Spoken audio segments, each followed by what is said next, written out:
Hello, everyone. It is Saturday, the 20th of January, 2024, and we have the 0120, which also could be seen as 201, which is also a really big number in Gematria and really with a lot of elitists.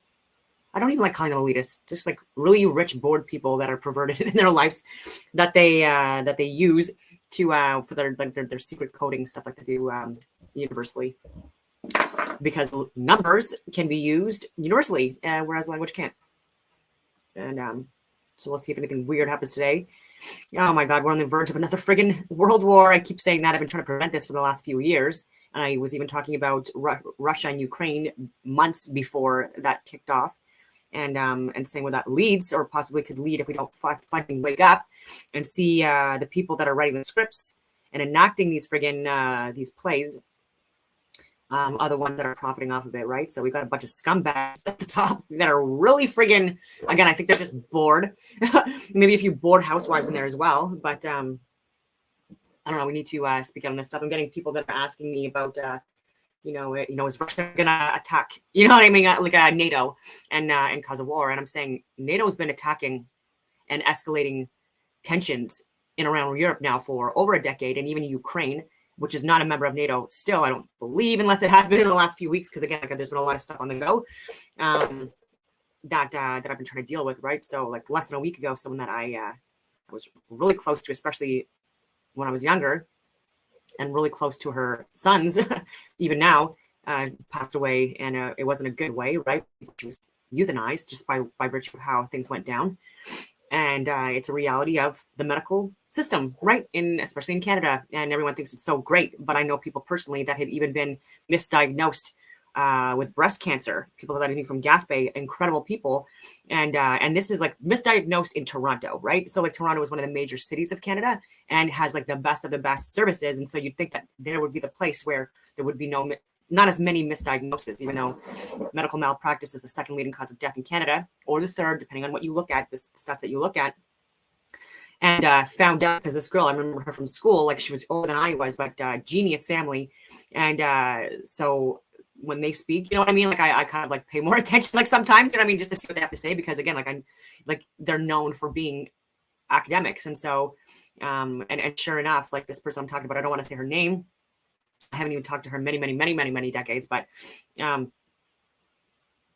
yeah, just like the treatment systems that they were using to identify breast cancer, like cancerous tissue and all this other stuff was it was not working properly for years, and there were misdiagnoses and stuff like that for years. And so she found that out. She got like a good lawyer team together, and they investigated this hospital in Toronto, and it turns out for years that there was improper equipment being used, and instead of doctors at the top taking money that they were getting bonuses, you're getting bonuses, you're getting like all these again, like these rich people that are donating to these institutions because they make them a lot of money as well. There's definitely like a way more of a kickback to the people that are donating to the hospitals than the other way around, so don't let that fool you either. And even with the caduceus, like that's like a symbol of commerce, right? And like people think that that's a healing symbol, and it's not. It's it's not. So anyways, apparently like Ophiuchus is like rod with the one serpent, like that's the healing one, and other names for it as well, but people know what I'm talking about. And and she called it out. So for years, like how long would they have gone if like this woman didn't go there and actually fight, you know what I mean, for her life, and then also like bring awareness to also other people that were impacted deeply by this. And going on these tangents, but then someone really close to my family. Like, I don't want to talk too much about family stuff, but like really about two people close to my family, basically almost as close as you can get. Not because I don't have kids, unfortunately, but in the hospital twice over a friggin' pneumonia and asthma, and then a broken rib because of coughing too much. And someone that never goes to the hospital, she ended up going, and it was like, oh, like if you're going, we know it's serious. And then someone else literally just on Tuesday, going in emergency and being intubated and organs failing, heart at like less than 10%. And then so like I drove in a snowstorm to Montreal, and because I was like anxious, right? Like, you know what I mean? Like intubated in a hospital, you know what I mean? Like I've had people in my family that have died because of medical malpractice, including my grandfather and my grandmother. And confirmed, by the way. So it's not like one of those weird stories. Like there's like a lot of people that go to the hospital, like, you know what I mean, that have passed away that have never claimed medical malpractice. These cases, though, unfortunately were. Another case of like misdiagnosing cancer early on for my grandfather, for example, and for years, and then with my grandmother as well, with the medications that they were giving her actually caused her to have cirrhosis of the fucking liver. And my grandmother, which irritates me, she never smoked. First of all, she was a nun. Okay. And then she fell in love with my grandfather, you know, like he was handsome, you know what I mean? All that stuff. He was smart and great, you know what I mean? So like, it is what it is. And so they ended up having kids together and well, marrying first, because again, she was very proper through my whole life. She went to church almost every single friggin' day. And yes, the churches are open every single friggin' day. And she was also someone that worked for decades at a nursing home and treated the people there, not patients, the people there, with the utmost respect. And I've seen nursing homes since, and never have I seen people treated so well and like human beings like than with my grandmother. So I learned a lot of stuff from her and other people, obviously, within my family with that, and treating people with care and respect and dignity at all levels of life, even when you're changing diapers for elderly and you're a friggin' teenager, or you're friggin' or, you know, like my grandmother bathing people, you know what I mean, that couldn't bathe themselves, and, you know, the utmost respect, and like putting towels up, looking away. Anyway, there's things to do, and a lot of people, it's so far removed from the reality now that it's just unfortunate. And I don't know, like we need to look at the fact that people want to die at home more and terrified to go into the hospital. And even with my the person I'm talking about, he was just like a father. He was just like a father to me growing up. I'll say it's my uncle, but I didn't have a father figure growing up, right? Like I do have a biological father, but unfortunately, because of divorce and all that other stuff, it was definitely not in our life. And there was actually many years where I thought he was dead. But it turns out he was on the complete west coast of Canada. And I think he might have been married again or something like that. But anyways, like we had no idea for years. And we assumed that he was dead, honestly, because of, you know, lifestyle and all that other stuff. And it is what it is. But so like my uncle stepped up as much as he could as an uncle, and he's younger than my mother and stuff like that. But I do love him a lot. And anyway, and so like I did get a call when the tube was out yesterday. I finally got it out. Oh, and then so like my aunt and he like screen timed me so that I could see him. I didn't know that was gonna happen or not, but I was so happy. You know what I mean? He doesn't look the greatest still. Like he has a long way of recovery, but like and then I cried obviously a little bit. I tried not to, but he was like still delirious from the drugs and stuff like that. And like, but he told me that he loved me and stuff like that. And then just like, anyway, so I went there just to make sure that he was getting saline, you know, that I was working, and that like if there's anything I could do to freaking help, like to make sure that the medications that were being used, you know what I mean, that like not gonna freaking kill him. And then I knew he had blood clots too and other issues, but like and then I was told that he got this K shot. Then I'm like, K shots cause coagulation. And it turns out they had stopped it once they did all the tests. So like the first day he got in there, they gave him iodine, K shots, all the stuff that you're supposed to do, and then the testing and stuff like that. And then and they found out he had blood clots, and so they stopped the vitamin K. But I didn't even know that. But again, like when I'm in a friggin' another province and like you don't know what's going on, like I was calm about it. But like I just when people were at the hospital with him, I didn't want to say this when they were not there, and then freak out on the drive there in a panic just to confirm something. But like I just was like, hey, are you at the hospital? And I'm like, and then I called them, just like this could be total protocol. So like I could be wrong with like how they're doing things. There might be a reason for it, but I'm like, if they're still giving vitamin K, it is a coagulant and stuff like that. And so like we just like look into that, and then they asked, and then they said no, we stopped doing it because of the blood clots. And amazing. So they know what they're doing. Anyways, I'm going on these tangents. Supposed to be talking about flat Earth, and it's true Earth, not even flat Earth. True simulation, true multidimensional electromagnetic reality being projected on a flat plane of inertia via toroidal fields and hyperboloids. And when I talk about the 5-petal flower, the tree of life, like electromagnetic realities and the shapes they make and stuff like that, like even like I think that we're all electromagnetic fields, toroidal fields, all of us, anything that's living, including the Earth. And so there may be movement in the Earth, yes, but like even independent of that, there's also people that have fields that are impacted by the environment. And yeah, so all the luminaries have electromagnetic fields. All humans, or I think all humans, have electromagnetic fields.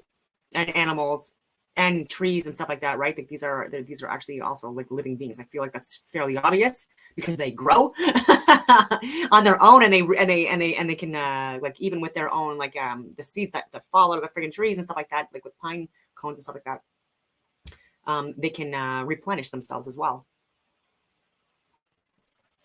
I wanted to get the stressful stuff out of the way just because I know a lot of people are dealing with people that are not doing too well in the last couple of years, and it's definitely because of the lockdowns and the mandates and acute issues turning chronic and people terrified to go to the friggin' hospital because of whatever reason, you know, like all these friggin' horror stories coming out of COVID, the pandemic, right? People are terrified. And so like my uncle would have like rather die on his friggin' floor than go to the hospital because there's like such a lack of trust in the medical system in Canada. Like you have no idea that people would rather die at home because like they would rather do that than roll the fucking dice. And so this is why there's people like Lionsgate Advocacy, and he seems like a great guy. I have not met him in person. I follow his stuff and I've commented on stuff, and I've seen his footage where he's actually trying to call people out peacefully and respectfully, like even during committees and meetings and panels, and just like not getting a voice, but he's trying to justify like doctors' inaction and stuff like that and cowardice and not speaking out on like on this stuff and not following the Hippocratic Oath at all. And like, oh, give them a friggin', you know, like a pack, you know what I mean? Like they don't have the information either. And I'm like, how much information do they need? I said it better than what I'm explaining, but it's just like they had the theirs, okay? They have all the data and more than what I have, or they should, because I've sent it to them personally as well. And again, if they're the experts, why do I have more information than they do? That's medical, scientific, and government in nature. And again, I share this with them personally, but like I'm not like doctors get no passes anymore. Even my family doctor who dropped me because I wouldn't take the COVID vaccine. And he's like, oh, well, Novavax is coming out soon. You know what I mean? Like put you on a wait list for that. And I'm like, you could put me on a wait list for it'll be a long fucking time. And I was very polite, by the way, too. And so like, and this was all over the phone, unfortunately, because like too much of a pussy to see people in person, even when they don't have a fucking virus. That's gain of function. Okay, and then also telling me, oh, I don't have a VPN. Oh, I don't have a secure browser. So like, you don't know what you're talking about is what you're talking. And so, okay, so I'm glad that he dropped me as a patient. He also moved locations and stuff like that. But like, I guarantee it's because of the conversations that we had over the phone. And I was very respectful of what I've been saying. Like, do you know that negative blood types don't build up the antibodies for this therapeutic? Do you know the adverse events that are being reported? Like on all of them. Like, so not even just the Moderna and the AstraZeneca, not even just the mRNA therapeutics, but also the Janssen, like the Novavax, the Sinovax, the Johnson and Johnson ones, like were also causing adverse events. And I was even saying that the ones that where there's the incumbent like partial variant of a gain of function virus that I forget where I was going on this with this tangent. Oh yeah, like but women were adversely impacted by it way more than men, and it's because of estrogen. And I've talked about that as well for years on the record. And so he doesn't know about hormone levels and how they can respond to therapeutics as well. And so like I was even saying, like, do you notice that like people that have estrogen or higher levels of estrogen are the ones that are more impacted by the Johnson and Johnson, and it's basically females and stuff like 70-something% of the freaking adverse events. Like when I was looking at this years ago, completely clueless. Oh, I don't have access to that information, and I'm like, I've emailed it to you and your staff. Well, we don't look at emails because it could be like links could be insecure, and I'm like, first of all, I'm on a secure browser. Okay, you're a medical ass clinic getting fucking hundreds of thousands of dollars a fucking year. Okay, and grants and subsidies, all this other stuff too, and bonuses for the COVID stuff. And I'm like, you're telling me that I'm on a VPN that's upgraded and where I'm paying a lot of money for a secure browser, and you're not even on a friggin', and even in your clinic during your practice, you're not on a secure browser with all the charts and the access to information that you have about people, the addresses, the illnesses, like the medications, all of that stuff. You're telling you're not on a secure browser. So he wanted me to print out. I swear to God. He wanted me to print out hundreds of pages, thousands of pages of of what I was sharing or wanting to share, and put it in a fucking classified envelope and drop it off at his office. Are you paying me to do that, you fucking prick? And my little printer, you want me to spend all that time when I can email you this information, telling you that I'm on a secure browser, even though you're not, okay? And because you don't want to do your job. So people don't trust doctors a lot or nurses here anymore because the doctors and nurses that were speaking out also, they got fired, they got charged, they got suspended. Okay. And there's also people in my family that I know personally that were literally at their latest stages of like the nursing courses before the pandemic, and even trying to get it through it, but not vaccinated. So still even now, January 2024, with everything that's come out, this woman is still not able to be a fucking like an official nurse because she's not vaccinated. And she is very, very talented and educated and stuff like that. And also was someone that was with my uncle through this whole thing as well, knowing and understanding what to do also, which also like alleviated my stress like that. Like people like that are getting passed up for people with like, no offense, that are morbidly obese, friggin' purple, blue, friggin' rainbow hair, believe that men can get fucking pregnant. Okay. And think that fucking children should be justified in getting their fucking penises cut off and their breasts cut off. Okay. Because I'm woke. And they're wondering why we don't trust the medical system right now. Like here. So in Canada, there's a lot of things that we do right to certain people, but there are people now that are supposed to be experts that are, I'm going on these fucking tangents, but like they don't know anything about the fucking reality of the world, like the false flags, like none of it. And they're the ones that are impacting policies and enforcing policies and implementing all these fucking dumb regulations. and Wayne is included in that, by the way, the chief of defense staff who hasn't been fired yet. And I literally like, this guy needs jail. And, but yeah, even yesterday, like I was looking at the safety and adverse events related to various different therapeutics. And maybe I'll share this because this is regarding Novavax. Again, even this was from years ago, actually, but they're talking about a new strain. Anyway, everything's.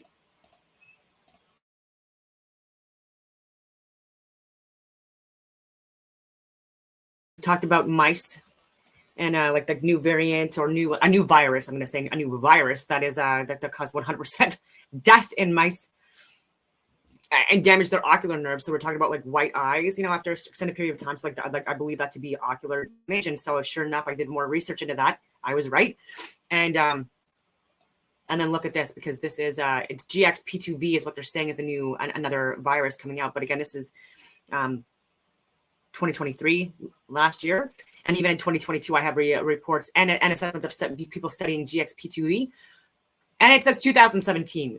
So there's also that. So 7 years ago, that they named the GXP2V. So anyway, so for almost a decade, this has been discussed in scientific literature. So let's look at this ZF2 2001. But yeah, GXP2V. And was this used for treatment for COVID? What's that about? And why is that something that like the people were messing with in 2017 and earlier? Why is it now so fucking serious? You know what I mean? Like, what did they do with it? And was this more setting the scene for what's coming next? Unless these people get fired and arrested. Yeah, people telling me, oh, the doctors, leave them alone, my heroes. Again, second to or third, depending on where you are. Leading cause of fucking death is because of medical malpractice.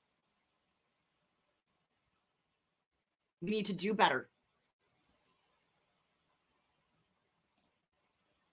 So this is from Odd TV. It's a Flat Earth Trilogy. Completely going on another fucking tangent. A different, like a shit.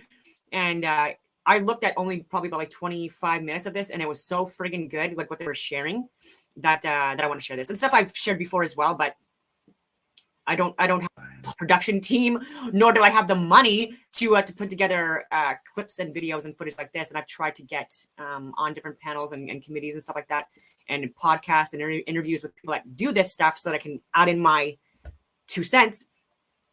And still nothing back yet, but I'm thinking this year is the year. Because even people that are like really big influencers on social media, like even in the last 24 hours, just with comments that I've made and stuff like that on posts, like they've even said like worthy of a follow, even though like, again, like I don't think that anyone's better than anyone else. But anyway, so people are finally like, I don't know what's happened with the algorithms, but people are finally starting to slowly pick up on my content. And everyone says, holy shit, how have I not seen this before? You know what I mean? That people that haven't seen it before. And yeah.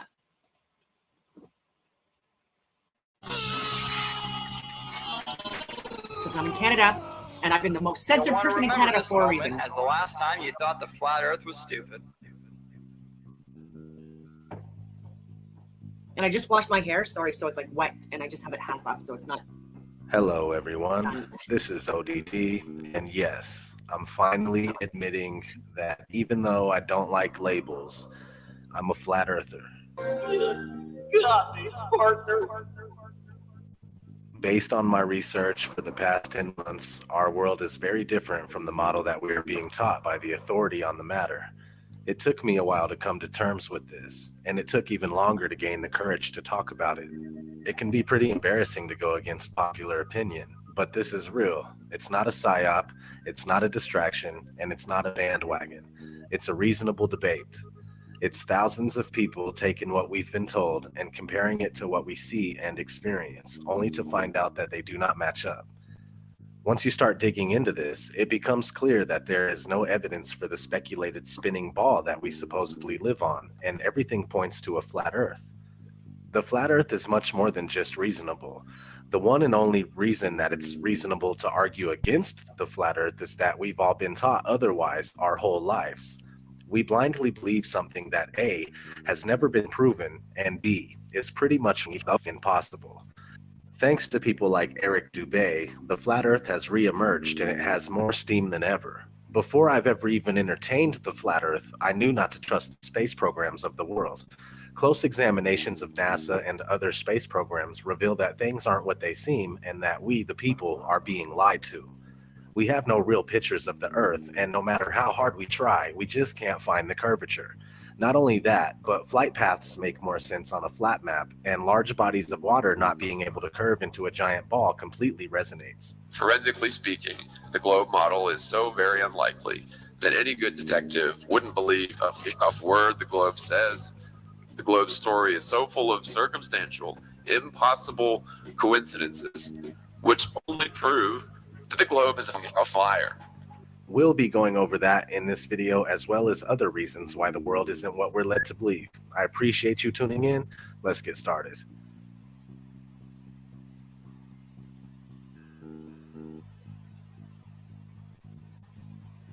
Our daily observations of the Earth are consistent with a flat and stationary surface.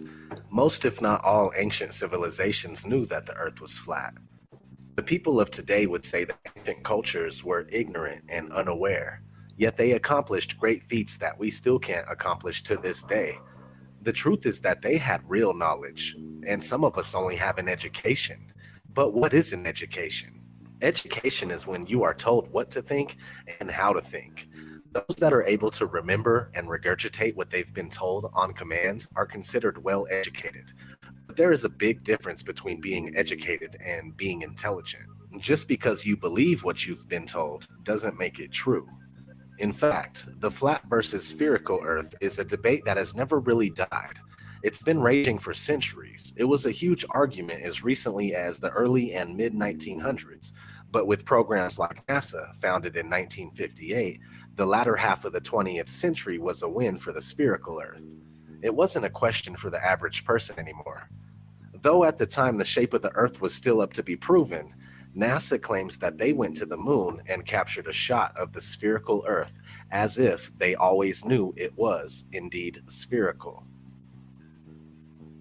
Those of you who think this technical difficulty was planned and think I'm scamming you, go do it for yourself. Because you're going to find the exact same thing. I got nothing to hide here. This is live on the air, okay? I'm going to zoom in on the Earth in Photoshop. You see the Earth? To image, adjust, levels, and I'm going to bring the levels over here. And I'm going to bring the levels up. Uh-oh. What is that? Why is there a square box around the Earth allegedly taken from the scientists on the moon in Apollo 17? And people wonder why I don't trust NASA. That's why I don't trust NASA. I mean, they're always out there saying, you know, Rob, everybody's trying to show you stuff from space, and you keep rejecting it. This is why I reject it. These guys are liars. You know, what are some of the basic observations someone can make to ascertain that the Earth is neither a globe or spinning? We've been taught that we're on a ball spinning around the sun. And so to hear that you might be on a flat plane, motionless at the center of the universe with all the celestial bodies spinning around you, just as it appears, actually comes as a surprise. But it shouldn't, because our eyes, experience, and common sense all tell us that the horizon is perfectly flat, and we feel motionless. We don't hear ourselves whizzing by at thousands of miles per hour. No matter how high amateur rockets or balloons have gone up, the horizon rises to the eye of the observer all the way up, and that's only consistent with a flat plane. Their theory just gets more and more wild as time has gone on.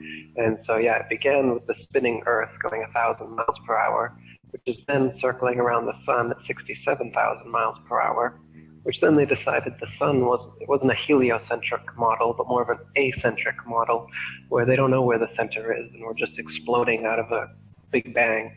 So the sun, we're spinning around the sun, and then the sun and us are spinning around the Milky Way galaxy, they say, at 500,000 miles per hour.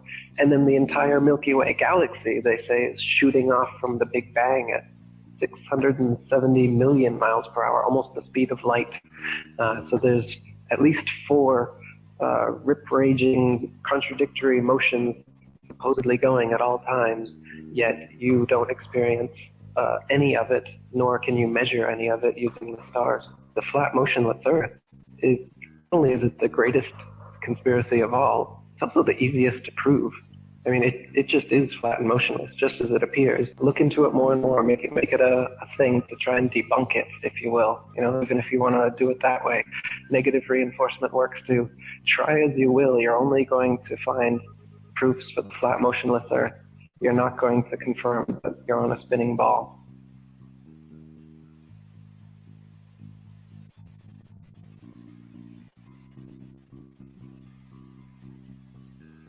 The curvature of the Earth eludes us.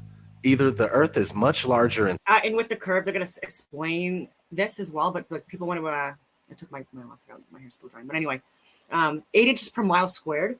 People are, where did that come from? Even Eddie Bravo was asking, like, it's the Pythagorean theorem that's been out now for allegedly centuries, but at the very least in the last 70 years, right? Like, and even with Pythagoras, like, did he exist? Did he not? But he's the one, and the Pythagorean model and the 8 inches per mile squared literally comes from the Copernicans, the Pythagorean people who have been constantly deceiving us about the reality of the world as well, and they're the ones, like I said, that gave us this those calculations. So it comes right from them, and it's actually one that gives more benefit to globies than flat earthers, because the other two calculations that are used actually accounts for there's actually in the calculations there's more curvature at shorter distances, which makes no sense. That's been repeatedly debunked. So we're actually giving the benefit of the doubt to Pythagoras and 8 inches per mile squared, because that is the one that gives more benefit to the globe earthers. And they're still like salty about it. Do you want us to use the other ones? Because it further debunks even more like your theories. And Dave Weiss and Eddie Bravo were talking about this, but Dave Weiss was saying that he's been on Chat GPT, also having conversations and correcting the Chat GPT. But I've been doing that now for a while, and I've shared as well, like, where I've proven them wrong and had to recorrect and break down like mathematical algorithms.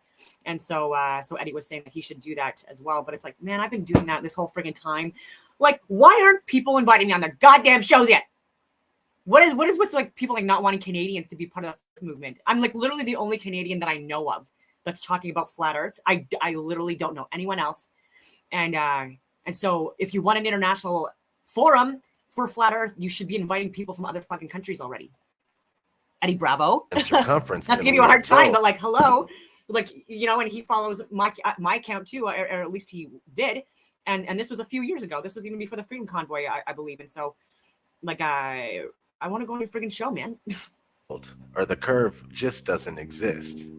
People assume that there is a curve, but it's never really been proven beyond a reasonable doubt.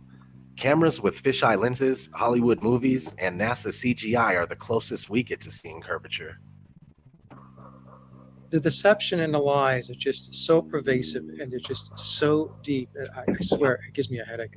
The surface of water is always level. This is just natural physics. We know this, that water, if unobstructed and uncontained, will flow outwards, finding it the easiest course to maintain its own level, right? So, but the Ball Earth model claims that the oceans are huge 100-mile walls of curved water curving around the ball. That's ridiculous. They say that gravity makes this possible, but you don't see that. You go to the beach, you see completely flat horizon, you see water just ever so gently coming up on the shore. So there's the pretty blue marble that NASA claims we are living on, with circumference of 24,901 and 3959 radius. So to find the curvature, you take 8 inches times your distance squared. That's 8 inches times your distance squared, and if you don't square the distance, you end up with this, and this is not what NASA has shown us. They have given us a beautiful blue marble that we love. So 8 inches for 1 mile, 32 inches in 2 miles, 16.6 feet with 5 miles, so on and so forth. So what I did is I shot this pier, which is in Daytona Beach, Florida. And as you can see, between the water and the walkway of the pier is about 12 to 16 feet based on the height of the people and the railing. So I started at Granada, which is 4.92 miles away, and I shot this, and based on that distance and the formula, there should be 16 feet of curvature, but obviously you can still see the entire gap under the walkway there between that and the water. So in addition to that, behind that pier is actually a lighthouse, which you can see right above the pier. You can see the light. That is 16 miles away from my location, and I shot that lighthouse. Now that lighthouse is 175 feet tall, and the curvature from 16 miles away should be 170 feet. You can clearly see about the entire lighthouse beyond that pier. So like I said, there should be 170 feet of curvature. There's none. And those hotels there are even further. Those are in New Smyrna, which is 20 miles. If NASA is right, and there is, we do live on a ball, they're going to have to make up that curvature. If it's not in the 20 miles I'm shooting, well, then that means it's got to be made up further on down the line. So you can't have it both ways. You can't say we live on this ball and then say, oh, you can't detect the curvature. Well, you got to detect it somewhere, because if it's not dropping here, it's going to have to drop even more down the lines in order to make that circle, that ball they say we live on. And it's pretty round. That blue marble they give us is perfectly round. Lighthouses are one great example. The Isle of Wight Lighthouse in England, it's 180 feet high and can be seen up to 42 miles away, a distance at which modern astronomers say the light should fall 996 feet below the line of sight. Why can you still see it? Another one worth mentioning that people be familiar with is the Statue of Liberty. It stands 326 feet above sea level, and on a clear day can be seen as far as 60 miles away. Now, if the Earth was a globe at the dimensions that they give us, that would put Lady Liberty at an impossible 2,074 feet below the horizon.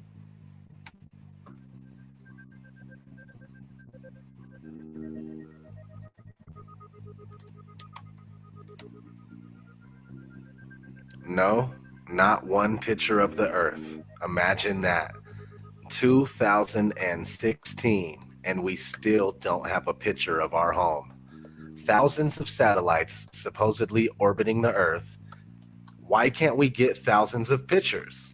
One shot with the whole Earth in it.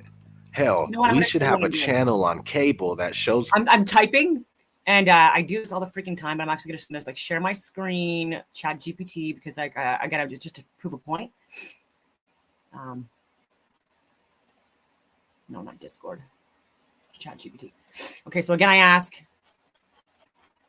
You can do this yourself, And you have to be, you could be as clear as you want. Again, this is just me winging it.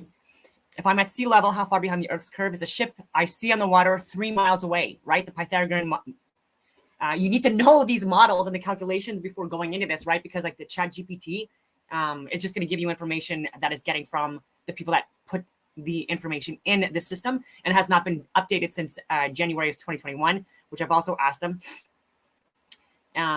But I asked, okay, so the Earth's surface curve and the formula to calculate the distance behind the Earth's curve hidden by the curvature can be expressed using the Earth's radius and the distance between you and the object.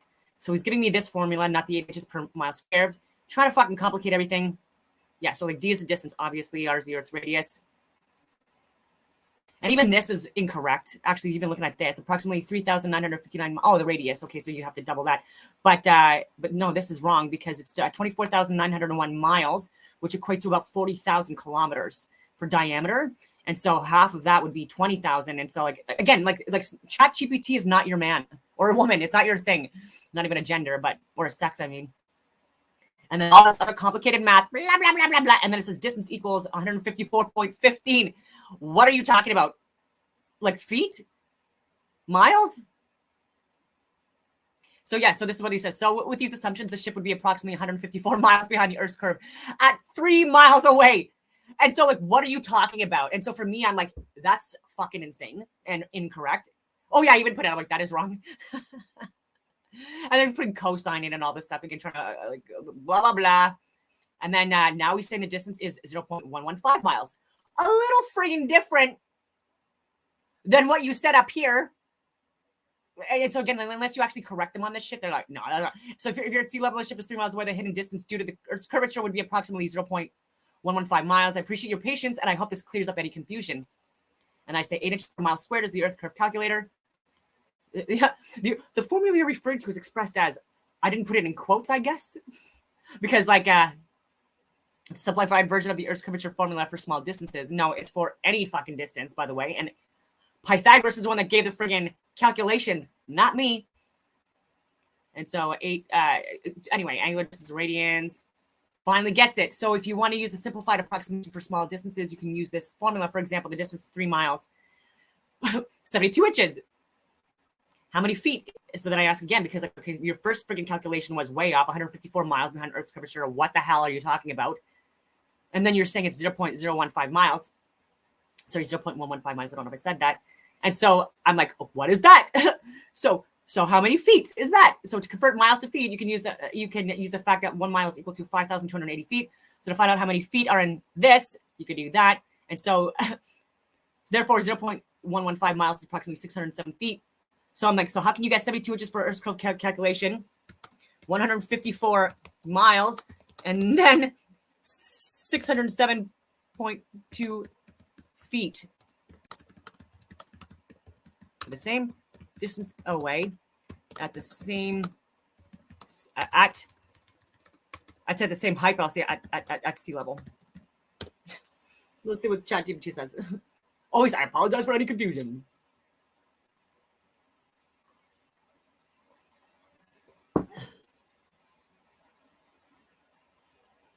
It seems there might have been oversight or confusion in the way these values were presented. No way. I appreciate your diligence in seeking clarification. Even before, like he's corrected me before. Like I appreciate your anyway. And I hope this provides a clear understanding if you have any further questions. Like still wrong.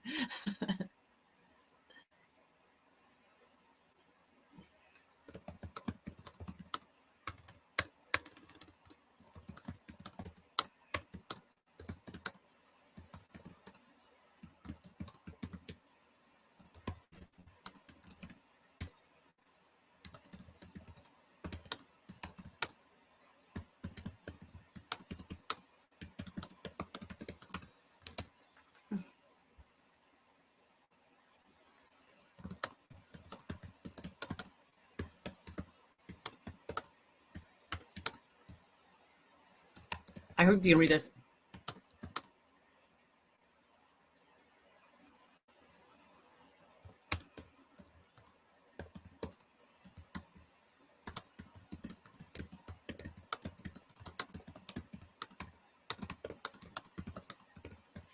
I'm saying I'm saying I can see with my own eyes. 3 miles away, like would need a camera or binos. And it depends on like the like how big the like the tides are and the atmospheric pressure and all that stuff. But easily at like well beyond 30 freaking miles. 100 people are singing ships to other ships 100 miles away. So let's see what he has to say. Apologies for any confusion. For 3 mile distance, using the more accurate formula D. Blah, blah, blah. Still saying 607 feet. Oh, but it's based on a precise mathematical. This is impossible.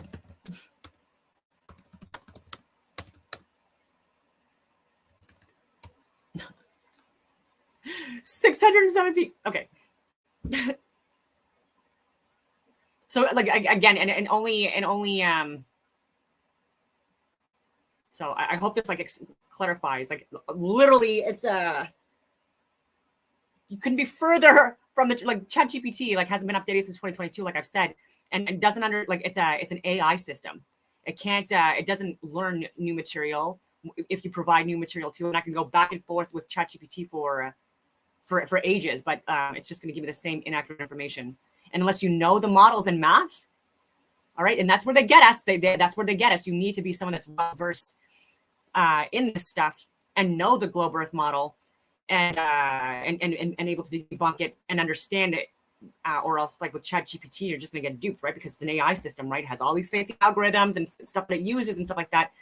And but my brother was correcting advanced calculus and stuff like that, like mathematical books when he was a teenager, like at university level, and he skipped grades and he got a scholarship. He was a teenager when he was in New Brunswick, and like I think if we were rich and had like more like assistance, you know what I mean, and like come from very humble beginnings, I think that like our family would have done really, really, really well, like in the academic fields. It is what it is. But his kids though are freaking smart, and like one of his kids like is actually competitive, like a mathematical person, and a provincial and Canada wide is in the top percentiles of for mathematics. The Earth rotating 24 hours a day, and even won an award at his school for it. Day. Nope. Let's listen to NASA's very own Robert Simmons talk about how we get our fake pictures of Earth. In 1972, we saw our home in a new way. Apollo 17 astronauts snapped this picture. It gave people the first look at their home planet as a single entity. Last week, scientists at NASA released this.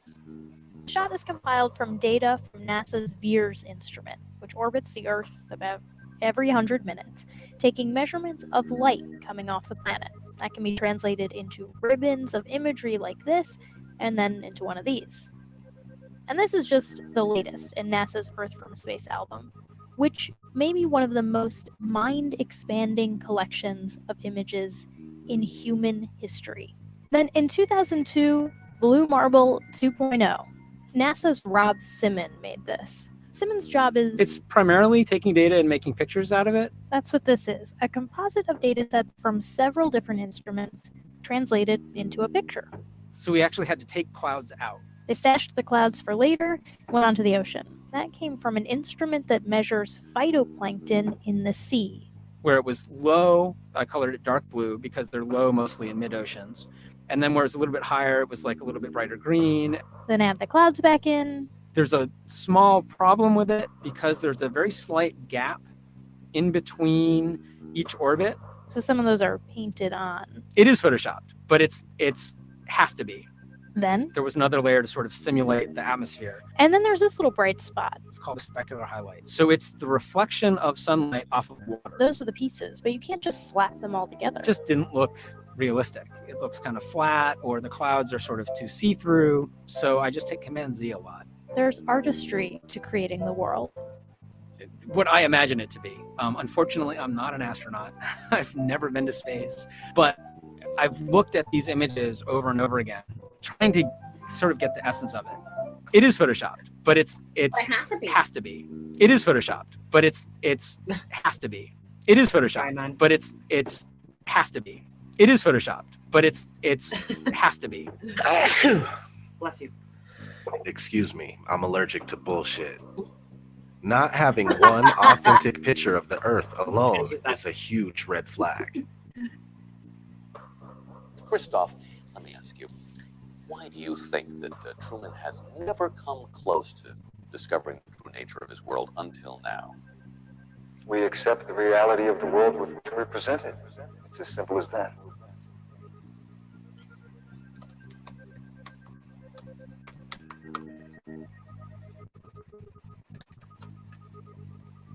The flat Earth model is a working model. It's by no means definitive due to the nature of this massive cover-up. For the past 500 years, we've been completely buying into the Copernicus heliocentric model. But what we do know about the flat Earth is based on the azimuthal equidistant map that seems to be working out. This map goes as far back as the year 1000 and possibly earlier, now used as an official map by the U.S. Geological Survey and also as the official logo for the United Nations. Is this our real home being hidden from us in plain sight? I think it is. The first thing a lot of people say is, where's the edge?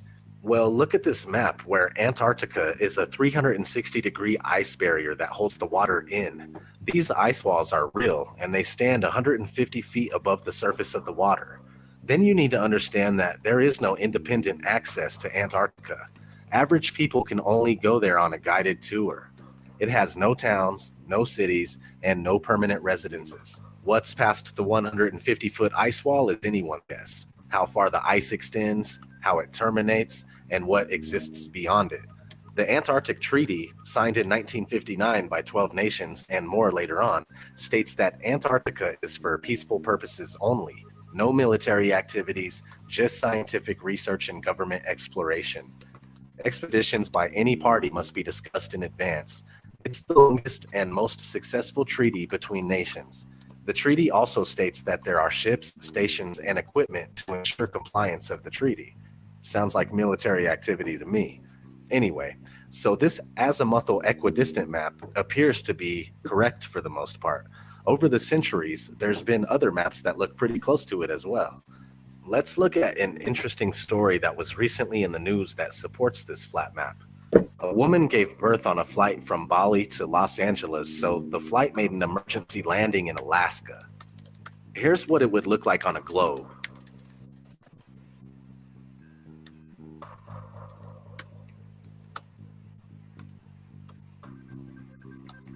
Now, here's what it would look like on a flat Earth.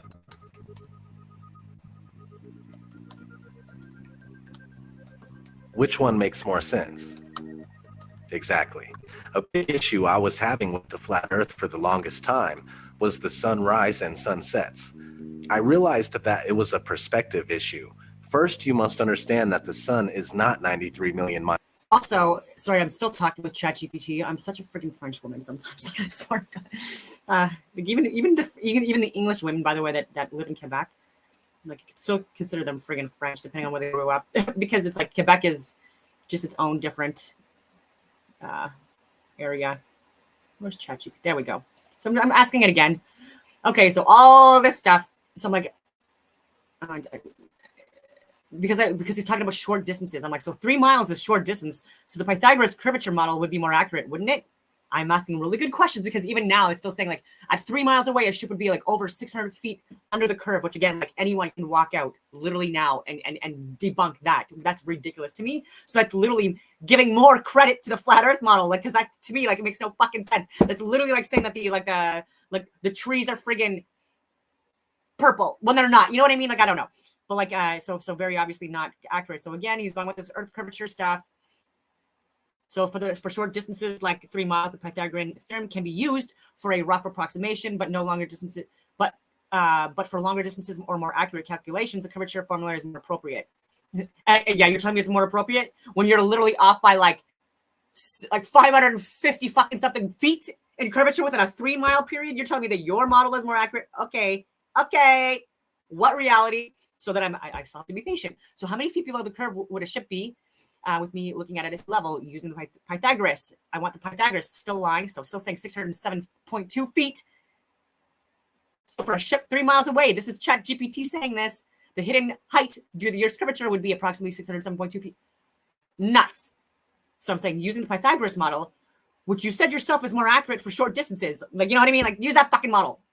So all of this stuff, 6 feet, 72 inches, whatever the fuck you want to call it, right?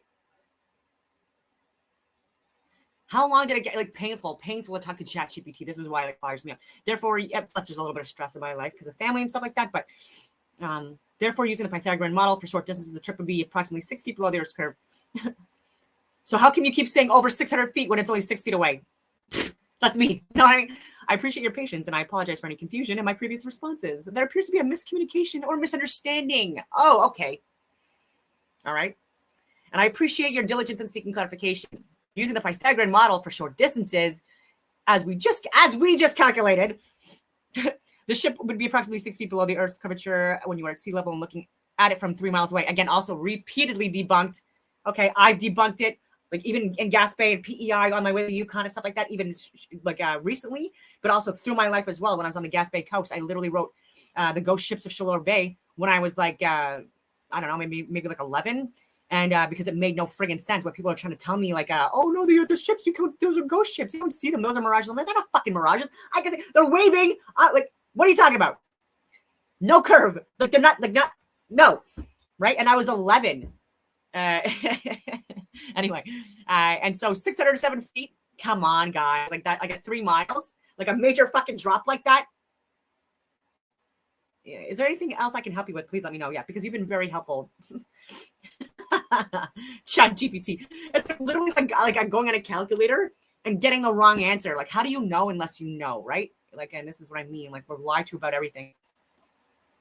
Onward with the movie again. I keep saying movie. The documentary, I don't know. Miles away. If it was, we would never see anything like this here. This is concentrated because it's closer. It's much more probable that the sun is only a few thousand miles away and that it's the same size as the moon. Once you comprehend this, all of the sudden, solar eclipses make sense. Holy fucking shit! Something that makes sense. I've been Okay, there for my head. so the sun is close, which gives it the ability to spotlight the area that it's over, and when it leaves your view, due to perspective, it takes the light with it. There is a generous amount of light where the sun is at, but since it's so close, it doesn't spread its light like it would if it were bigger and further. The sun circumnavigates the Earth like a huge clockwork. Sometimes that takes a while to sink in. All right, let's talk about the Coriolis effect. The Coriolis effect states that when a moving object leaves the ground, the Earth continues to rotate, meaning that when shooting a gun at a certain distance, the bullet would be a little off due to the Earth's rotation. If that's the case, then airplanes would have to account for the Coriolis effect, but they don't. This is only a few things that work better on a flat, motionless Earth. Do you need 100 excuses as to why you're not feeling any motion or seeing any curvature? Are those excuses easier to believe? Or is it easier to use Occam's razor and go with what our senses are telling us? The Earth is flat and not spinning.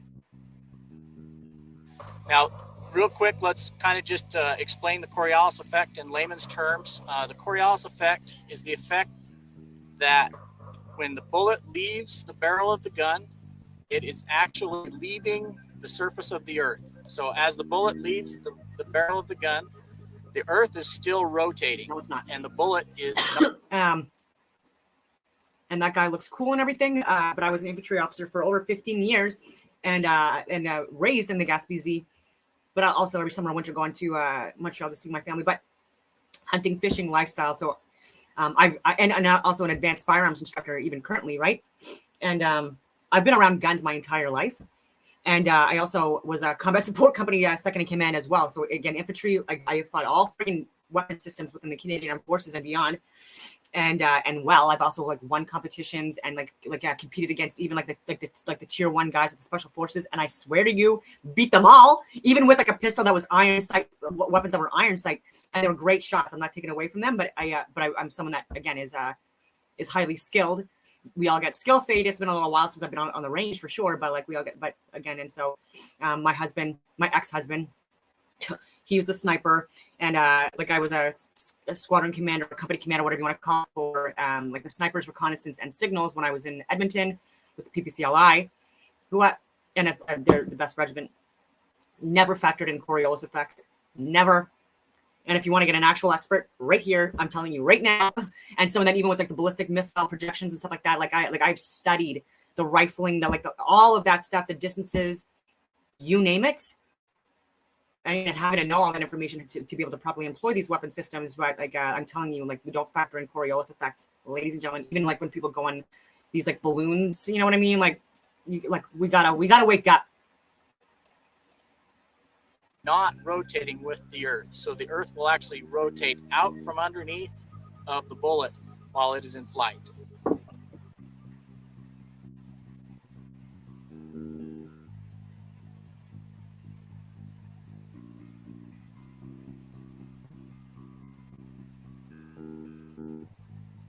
Think about a spinning disc or a vinyl disc. You know how you land things on that. Drop something on that, like it's gonna like fly off. Throw a marble on it or something. You ever see a fly land or freaking vinyl, disc or CD or whatever?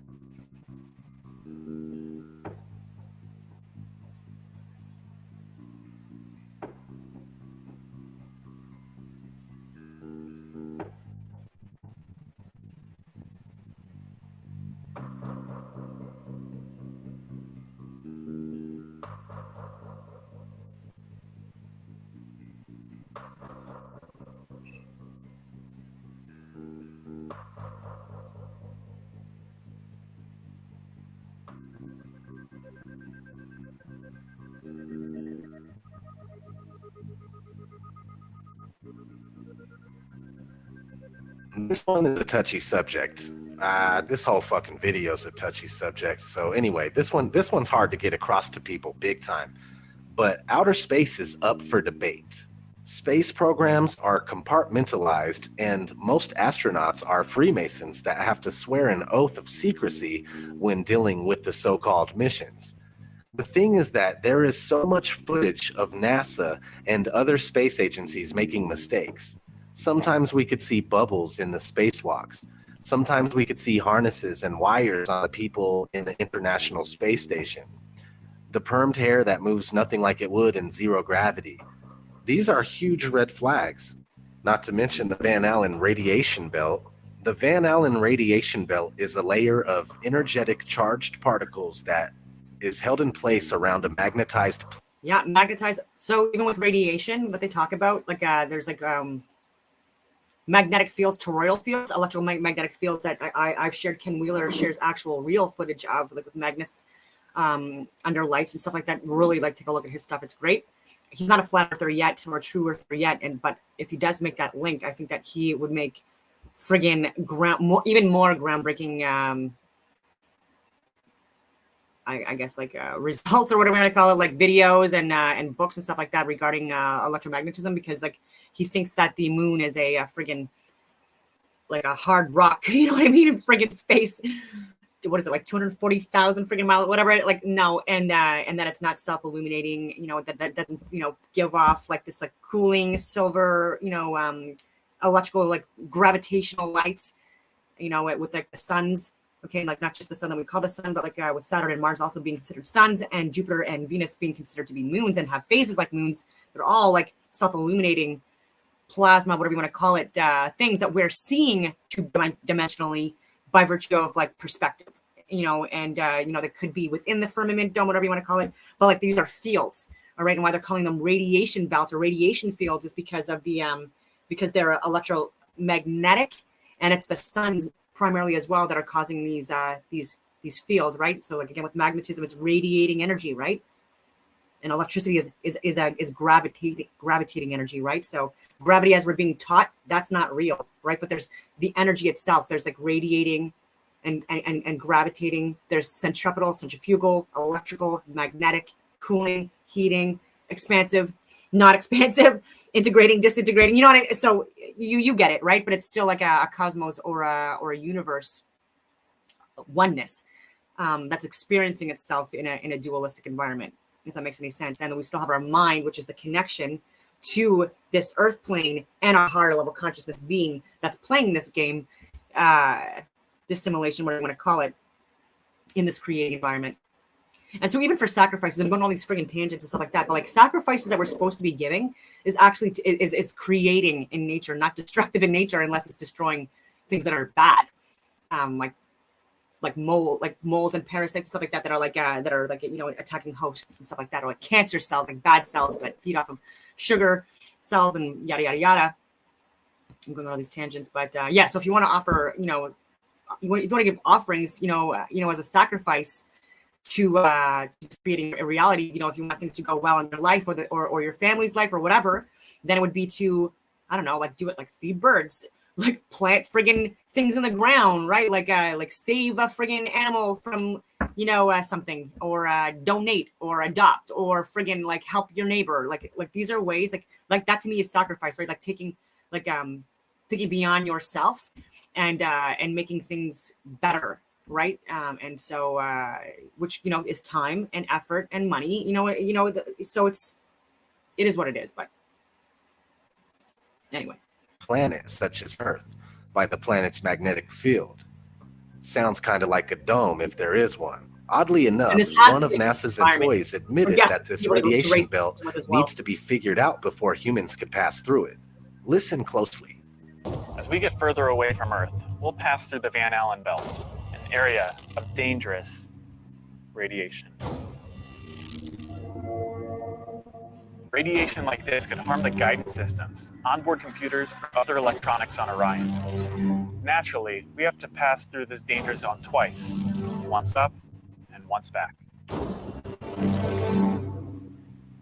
But Orion has protection. Shielding will be put Japan to the just went test to as the vehicle moon, cuts though. through the waves of Right? radiation. Japan, these fucking people, man. Like, I can't even, like, oh my God. It's like now we get like liars. Okay. We have freaking the US, Canada's lying too, but like we're not claiming that we had people on the moon. We have people that are now astronauts. Now fucking fudging Japan is claiming to have landed a fucking spacecraft on the moon. Oh my God. Like people, China, America, India, Japan, whatever, man. I just, come on. And there's so much money being Sensors wasted. aboard will record radiation And they already levels talked for about satellites, eh? I'm pretty sure because I was with, I don't know. Maybe they didn't. I'll just keep it. scientists to study. We must solve these challenges before we send people through this region of But space. maybe we already have. Let's talk about satellites. We've already discussed how there are no pictures of the Earth. There you go. So are satellites even real? Not likely. Ground towers are built all over the world and are more than adequate to relay our television, radio, and cell phone service. All GPS is done through land-based towers, and things like Google Earth are taken with high-altitude planes. Oh, yeah, and people keep on saying, like, GPS, Global Positioning Satellite. Duh, that's what GPS has. Okay, so first of all, you need to check out what GPS stands for, because it's Global Positioning System. They can put on the end satellite if they want to. GPS, that would be GPSS. Global Positioning System. And I've shared this in previous videos, but like 99% of friggin' our internet connections comes from underwater sea cables, fiber optic cables that have been around for generations. All right, when I'm saying that we haven't updated shit and the delivery fees that we're getting is bullshit, this is what I'm talking about as well, right? So it's not just our ground towers and stuff like that that haven't been updated, or in big ones, by the way, also destroyed. I don't even understand why. Like even in around Canadian Forces bases that we used to have as well. Like even in the last few years, huge towers destroyed. So like there's gonna be no fucking proof that there was actually life there, and people want to fucking tell me that like, and I'm not saying satellites as in like these like things that they're claiming to be satellites are not real. They're just like using shitty freaking devices and using balloons. And by the way, helium is like NASA is the biggest user of helium out of companies, and then any companies that deals with space. Ironically enough, these are the ones that get, and it's because these are the lighter gases, so they raise, and it's only possible in a contained environment. And how do we have a fucking vacuum of space, like and a container, and like unless you fucking know science, and actually like look into this stuff, and stop trusting the science, trusting the science. Like all the MS, the mainstream media people keep saying, trust the science. That's the most anti-science thing you could fucking say, first of all. Like someone that's actually a scientist. And when I was like friggin' 7 years old, I was getting chemistry kits, you know, and my uncle who's in the hospital, like he took me to like a science fair when I was a kid. I was like, I think I might've been in grade 3 or whatever. And yeah. And so like, this has just been like a passion of my life for my whole life. And I get people that don't even look at their own model and they're telling me that I'm wrong. And it's still, I'm just like, how the fuck do you even like, just done with I don't know. cars How do you on get around street level. Did you know that satellites were actually invented by Arthur C. Clarke, the science fiction author? I didn't know that. They shortly 2001: A became Space Odyssey. Arthur C. Clarke. Yeah, so like this is the guy, like that, like the friggin' science fiction guy. Your science fiction god is the one that invented fucking satellites. fact after that. The geostationary satellite, look it up. It was created by a science fiction author. And then within a decade, NASA claims to have sent a real one up there. And ever since then, that's where we get all our communications from. So if satellites were real, we would constantly hear stories of them being hit by meteors or comets, and that doesn't happen. No one's ever lost because one of the meteors knocked out one of the satellites. It doesn't happen, it's never happened, and it won't happen. And that to me tells me there is no satellites. You would constantly be worried about them, and you would constantly hear about them having something happen. And it's so rare that you hear that.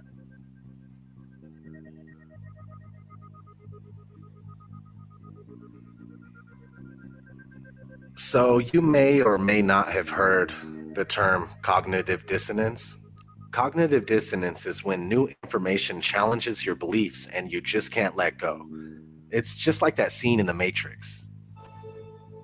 No. I don't believe it. It's not possible. Stop. Let me out! Let me out! I want out! We have a rule. Universal one. We never free a mind once it's reached a certain age. It's not easy going through this kind of deception and then realizing that your whole life was spent thinking and believing one thing when it's the opposite. Nobody wants to feel like they've been fooled, like they've been had. I'm a human just like you, and I never would have thought in my wildest dreams that I'd be on this kind of journey, this journey of realization and reckoning, this journey of putting everything I know to the side so I can absorb information that seems ridiculous, yet so sensible. It's time to say fuck it. It's not your fault that you were wrong. It's not your fault that you fell for a trick that the whole world also fell for. I'm right here with like, you. How? Like, and I mean that when I say that, like people like probably think that I come across as like off-putting, and I'm sorry for that. Like it's. I try not to be, but like based on my life experiences and my career experiences and stuff like that, this is just like my personality is like more direct or blunt or like off-putting than like most women, because like I'm not as feminine and stuff like that. I've said this before, like I'm on one end of the extreme, unfortunately, and I also think that has a lot to do with the water and stuff like that, and what we're being socialized to do and be and stuff like that. So like I do say, you know, like that men, you know, because of the hormones and stuff like that in the water and in the food and stuff like that, that they're definitely more feminized, but women are definitely also becoming more masculine, clearly, and you could see it, like, you know what I mean, as well. And that's also because of the friggin' like not filtering water and all that other stuff. Why? Because when you have an excess of estrogen, it actually blocks it, right? And you or blocks estrogen production. And when women and men, when they deal with like hormonal imbalances, they tend to gravitate towards unhealthy, side effects, you know what I mean? Like virilization, like deepening of the throat, like more excess like body hair in places that it like shouldn't necessarily be, like more fertility issues, more aggression, like more, even like, again, like because there's a lot of like hormones and stuff like that, like testosterone too. Like if women are getting it in like meat or whatever like that as well, then like this, they can also be like more masculine in their features. And so like where it would be like much lower for men, it's much higher for women in like these different hormones that we're not supposed to have. So like it's a little bit of a mess. for everyone. And the solution to that is to start eating more organic and not with the stuff that's being coated by peel that Bill Gates friggin' put together, but like actually grow your own friggin' food and or like go to markets and stuff like that, or like go to like friends and family that that have the little farms or big farms, whatever, and get your food that way and go hunt and fish in a legal way, right? Get your friggin' license. And I know it's a pain in the ass, but like it is what it is, right? Like we still need to track and monitor that as well, and the proper like firearms regulations and updated registries and your PAL or your RPAL, whatever you fucking need. Like make sure you got all that. Anyway. Time to take down your mental barrier and recognize that we have a lot of work to do in order to find out what this place really is and why we're here. It's not to be slaves of the dollar. It's not to be slaves of the clock. Our reality is being manipulated and hidden from us. Please wake up and try to awaken those around you.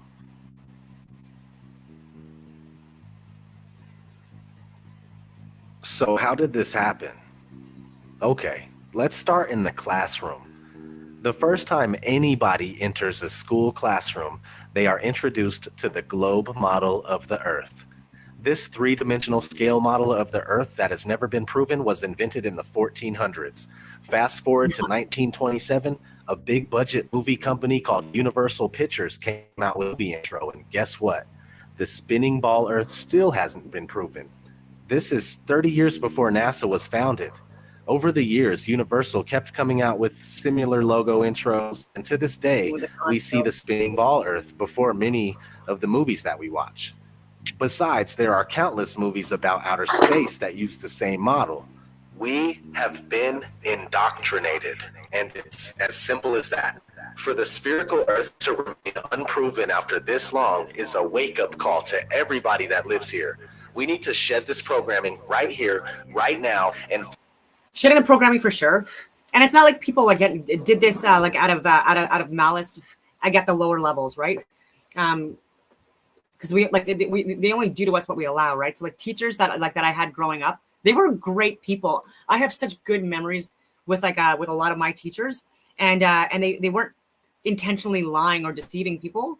And even now, like people that are teachers now, they're not intentionally lying or deceiving people at all. It's not about that, right? They just honestly, that's what they've been taught, and that's what they're being told to teach. And anyone that goes like outside of those parameters, like they get fired or they get repercussions, right? And so like a lot of people, again, they don't want to stir the pot or rock the boat, whatever you want to call it, but like more people should be doing that, right? Like unfortunately we have these loud Karens that are crazy, that are just like shutting it out, you know what I mean? And thinking that they're like they know better and stuff like that. And again, like that's my network, right? And so like and even with women that are in positions where they have no friggin' business being, right? Maybe they should have been staying at home, right? Like taking care of their friggin' kids and not in government, but they're also not listening.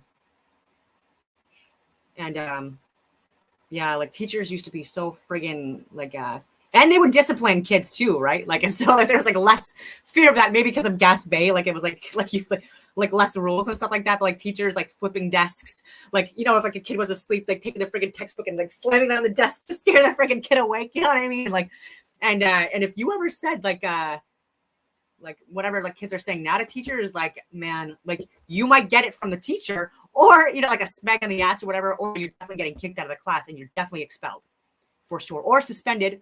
And I'm hearing like teachers nowadays like that are getting like kids are yelling at them and there's like zero respect and there's zero discipline, and it's like, oh, he's just having a rough day, or oh, she's just having a rough day.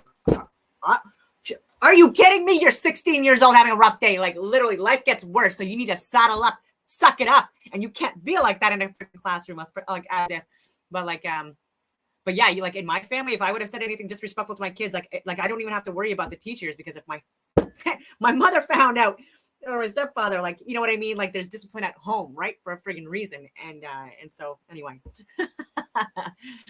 yeah, you'd be afraid to say anything like that to teachers because you get your ass spanked when you got home. If you did, right?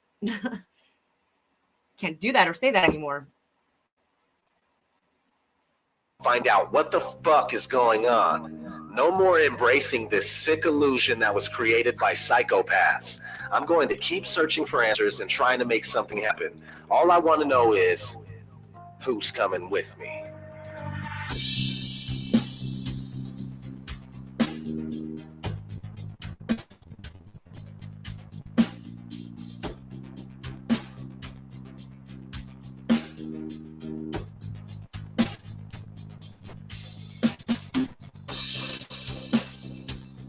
We don't have time for a meeting of the Flat Earth Society.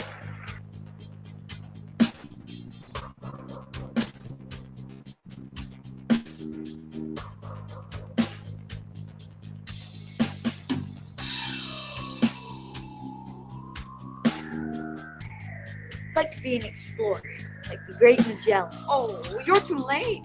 There's really nothing left to explore. Aw. So mean. But she doesn't know.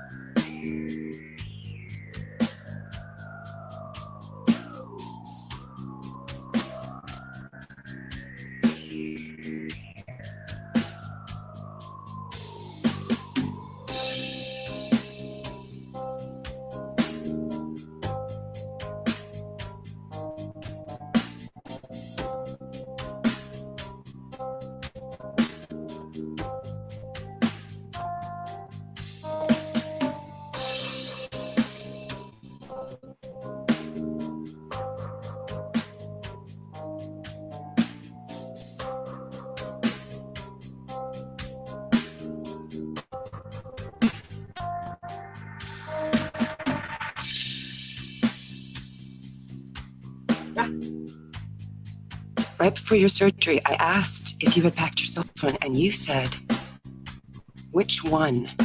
You know what? I know I'm going on all these, whatever you want to call it, but tangents. I shouldn't say that anymore. But even with teachers, like I want to reiterate though, I have amazing memories of teachers and even academic staff throughout my life, right? Where, and I think it also had to do with the fact that I was also willing to and open to learning from them. And I wasn't a little shit. Maybe sometimes I don't know, but there was respect there, and I think they appreciated that, and the openness and the willingness to learn and stuff like that. But I've had teachers that have because again we come from humbler beginnings, and it's no one's friggin' fault. But where during lunch hour I would actually work even in elementary school, for lunch and do the lunch meals for people and for people that bought their lunches at school. And so I would work there and I'd get a friggin' free lunch. But I would eat a lot, and that was the secretary of the school that did the lunches and stuff like that and put them together with the assistance from other people. But she was such a beautiful human being, and even got me books. And then I'm getting choked up, but she even got me when I was in grade 6, like a necklace and stuff like that. I don't know why I'm choking up. I guess it's just because I'm lacking sleep because the last week has been a lot. But teachers that really took their time out, for public speaking and stuff like that. Again, I was winning awards, but I had teachers that helped me, took time aside, and would go through it with me and help me with it and do the rehearsals and really more than they had to. And so many examples of help, taking me to plays, literally even operas, out of their own friggin' time, and it wasn't weird, creepy stuff at all. None of that stuff at all. I'm saying it just good people, and then just saw that I was interested in that stuff too, and then just to try to spark a light. Yeah, nice people. When? And even invited me to their homes and so that I can listen to classical music and classical literature and stuff like that. And again, in a good way, in a non-creepy way. I want to reiterate that older woman, I guess yeah, anyway, just interested in a lot of stuff that people weren't interested in anymore, and then see that there are some people that are, and then just trying to invigorate that within I don't know, for future generations. And so it didn't have to do that at all. So nice. And that's where as well, where I saw an interest, or I had an interest in the finer things in life, or what are you going to call it? But going to museums, going to yeah, I don't know. Traveling the world. Tyler, I was medicated. I mean, I could have said the world was flat. You know what I think? I think you accidentally told the truth. The world was flat. You know what I think? You accidentally told the truth. The world was flat. You know what I think? You accidentally told the truth.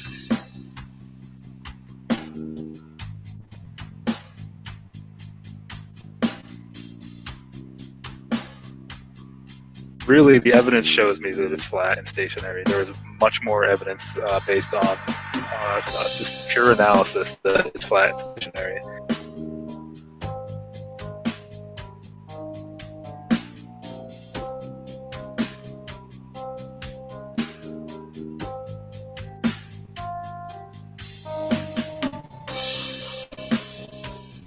So it's not actually a sphere.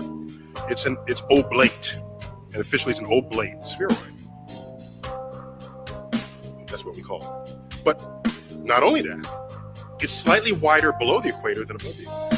A little chubbier. A little chubbier. Yeah. Chubby is a good way. It's like pear-shaped. Yeah.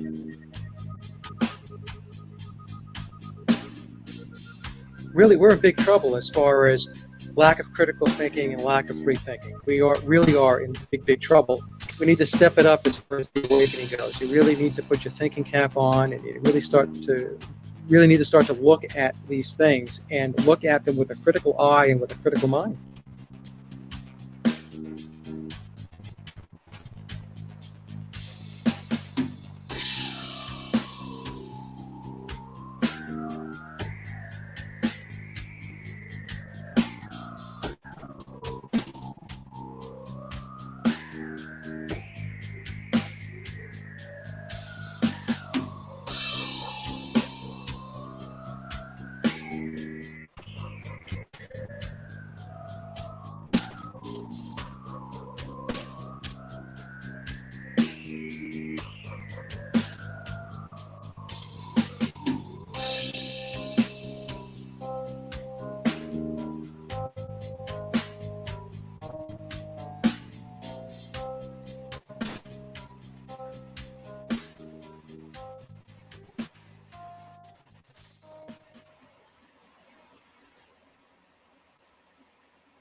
1,500 years ago, everybody knew the Earth was the center of the universe. 500 years ago, everybody knew the Earth was flat.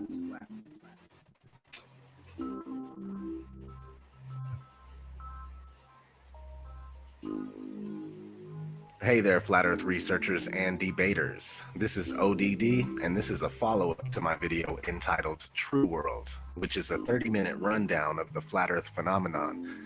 The response to that video is incredible. I can't even keep up with the comments. Every other second I hear, "Dude, look at the moon. That proves we're on a sphere." "My dad is an airline pilot. This theory is garbage." You know what I mean? Some arguments don't even make sense. It's like, "I ate a chicken pot pie last night for dinner. How does that work on the flat Earth? Huh? I can relate when people are wondering how the sun works and what's the benefit of hiding this from us. But to say that Earth must be a sphere because other things look like they might be spheres is foolish. There is Earth, what we are on, teeming with life and providing us with what we need to be able to sustain or destroy.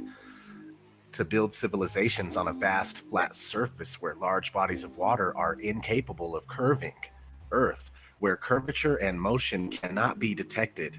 And then there's other celestial bodies that aren't teeming with life. And we really don't know what they are or what they look like up close. Science batters itself impotently against the barriers of the unknown. All we get is CGI from NASA and friends. The spherical Earth paradigm is coming to an end. But was this meant to happen, or are we really unveiling something that was to remain hidden? Are we getting the full picture, or is this just the tip of the iceberg? Either way, I'm dedicated to this journey, and I'm honored to live in such an exciting time. Let's keep tearing NASA apart, including all the other space programs. It's one of the main keys in understanding the flat Earth. Once someone sees how much deception is interwoven throughout these agencies, it's easier to grasp this grand conspiracy and how it was achieved. As always, we'll be going over that and much more in this video. I appreciate you tuning in. Let's get started. Where is the curvature? Where? Where's the curvature? Where? I still haven't been able to find any curvature since I put out my last video, and believe me, I've been looking. Ever since I came out as a flat earther, I've been examining things much more closely. It's as if I'm secretly hoping to find something that will lay this flat earth to rest, so I can get back to my normal life of exposing chemtrails and secret societies. It's just not happening. The more I look, the more I'm convinced, and the more I want to talk about it. There is no curve to be found or measured. And there's hints sprinkled all over the place, like this popular study, for instance.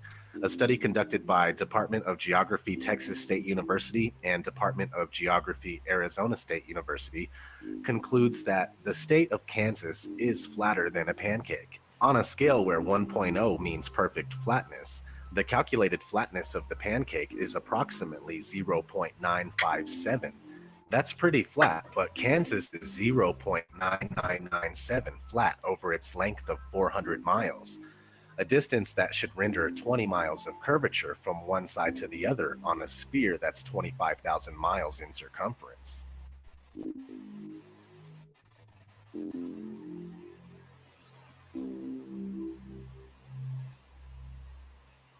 And I've seen plenty of stuff at between 100,000 and 130,000 feet that's flat as a pancake. No matter where you are above the surface of the Earth, the horizon always rises to your eye level. Doesn't matter if you're standing on a beach, or up a hill, or in a plane at 35,000 feet. The horizon is always at eye level. We know intuitively if we stand on a beach with a panoramic view that the sea is flat. It's flat at sea level, it's flat from the top of Mount Everest, it's flat from over 20 miles high.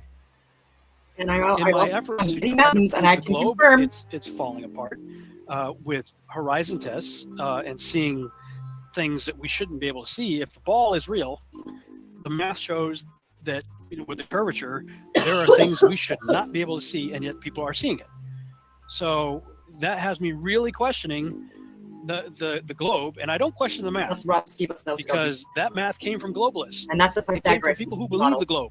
calculations. So it's not math conjured up by flat earthers. I used to be a lifeguard on Ventura Beach, and on a good day, on a clear day, we could look out and see the Anacapa Arch. Well, the Anacapa Arch is almost 20 miles away, and it's only 40 feet high. So the math says that if we're on a ball, 25,000 mile circumference ball, that the top of that 40-foot island arch should be over 200 feet below our ability to see it on the other side of the curve. I found this photo ran near State Park. This is from Joshua Nowicki, and what you're seeing here is a mirage. You typically would not be able to see this from the Lake Michigan shore. We talked about this last night. Conditions are right on the lake that we're actually seeing a mirage of the Chicago skyline.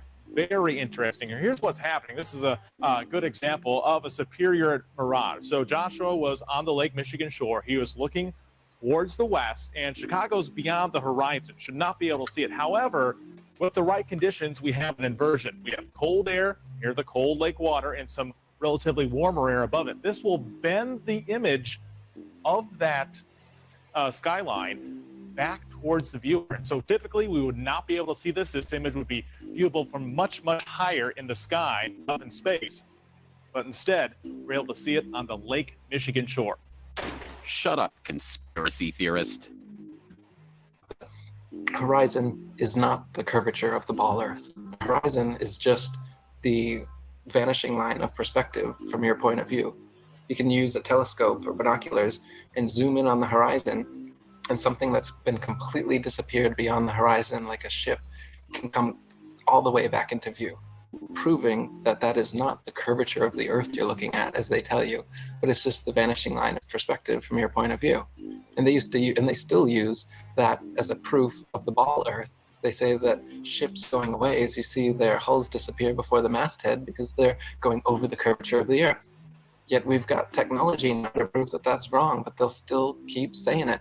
I put it in my videos. I'll put it right here. I'll put it in this video of me talking about this right now. You may be watching this on YouTube. You're watching a horizon shot, seeing a boat that was out of view. Now it's completely into view, so you can see that that is not the curvature of the ball Earth, but there will still be 50 people in the comment section saying that that's the curvature of the ball Earth. The idea that people are standing, ships are sailing, and planes are flying upside down on certain parts of Earth, while others tilted at 90 degrees and all other impossible angles, is complete absurdity.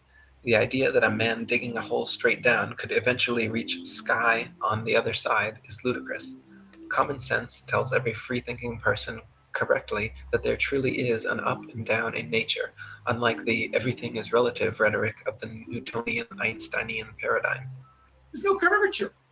It's wonderful. This is like this is the most amazing thing ever. There's no curve. It's flat. Can you imagine? It's exactly what we see.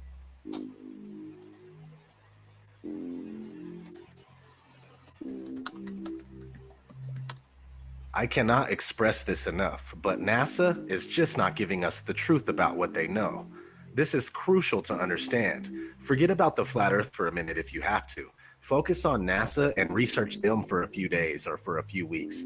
If you can't tell that you're being deceived, then I'm afraid that there is no use for you in this cause anyway. Check out this NASA document describing a flat, motionless Earth. So I came across this paper. It's an official NASA document published in August 1988 called The Derivation and Definition of a Linear Aircraft Model. And it's jam-packed full of mathematic equations, formulas, and all sorts of other stuff that describe a linear aircraft model. What I found interesting was on page 35, it says this. Okay, I just wanted to clarify something I said earlier. Just to show. Why is everything going like that? Okay, let's see here. Yes, this is another long video. I'm so sorry. Okay, so it's the circumference of the Earth that I was talking about when I was saying 24,901 miles and 40,000, a little over 40,000 kilometers. And so what it's saying is the diameter, the distance from one side of the through the Earth's center is what they're saying is 7,926 miles, about 12,756 kilometers. So so actually the radius that we're talking about, that makes a lot more sense, and the math seems to be to add up. And so I was thinking circumference, because my I haven't really been sleeping in the last week. I'm not gonna lie, and so I like to clarify things because I'm OCD like that, and I'm also a Capricorn. And so what do you expect? Concluding remarks. This report derives and defines a set of linearized system matrices for a rigid aircraft of constant mass flying in a stationary atmosphere over a flat, non-rotating Earth. I'll put a link to this in the description. The other thing I'd like to mention at this point is how easily we can be fooled by two-dimensional imagery. We've been trained and conditioned to suspend disbelief when we see certain two-dimensional imagery, such as photographs. You know, a photograph is not reality. It's a photograph. And photographs can be altered and manipulated. Video is not reality. And here's some examples of that. Point is, you can't automatically trust any two-dimensional imagery or media that's presented to you by the establishment. When you try and search for a picture of Earth from space, you'll find surprisingly few of them. In fact, all of them, including this one, this is from NASA, it's called the Big Blue Marble. All of them are composites. NASA will freely admit to them being composite images or CGI or Photoshop. It is Photoshop, but it's has to be. Rob Sibin, I call him blue marble guy. Even the one image known that as is claimed to be blue marble an guy. actual photograph of Earth from space is called into question, simply because of a film that was released accidentally by NASA of Apollo 11 faking the very first picture of Earth from space. So let's have a look at that video. An old reel received by mistake.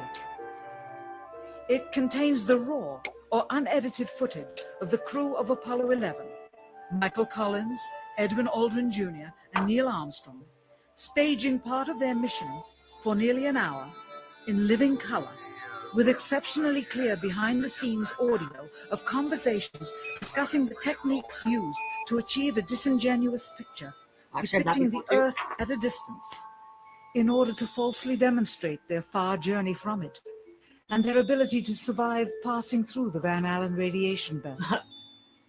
It cannot be misconstrued that this staging was done for some other reason, for the reel itself You really think that that's slated real? and dated Looking at it now, July 18th, 19th, and 20th, I don't mean to sound 1969, condescending. I really don't. the very days of the mission, when they were said to be approaching and achieving lunar orbit. Understand, too, that only about 20 seconds of this raw footage was ever broadcast to the public, and these conversations discussing their deception were believed to be private. Until now.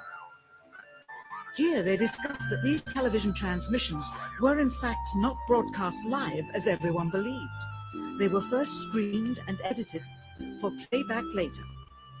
Roger, Neil, we just wanted a narrative such that we can, when we get the playback, we can sort of correlate. Here they discuss the fact that they have turned out the lights and have blocked out sunlight from entering the spacecraft through the Where's the other planet? as to not cause any Where's the reflected friggin' light satellites? to fall onto the spacecraft's wall. Excuse me. Okay, very good. Well, we shut out Awfully the sun blue. coming in some of the other windows into the Oh, spacecraft. come on. Looking through a We know what that is. I'll show you number one window under it. the places where they have the big models.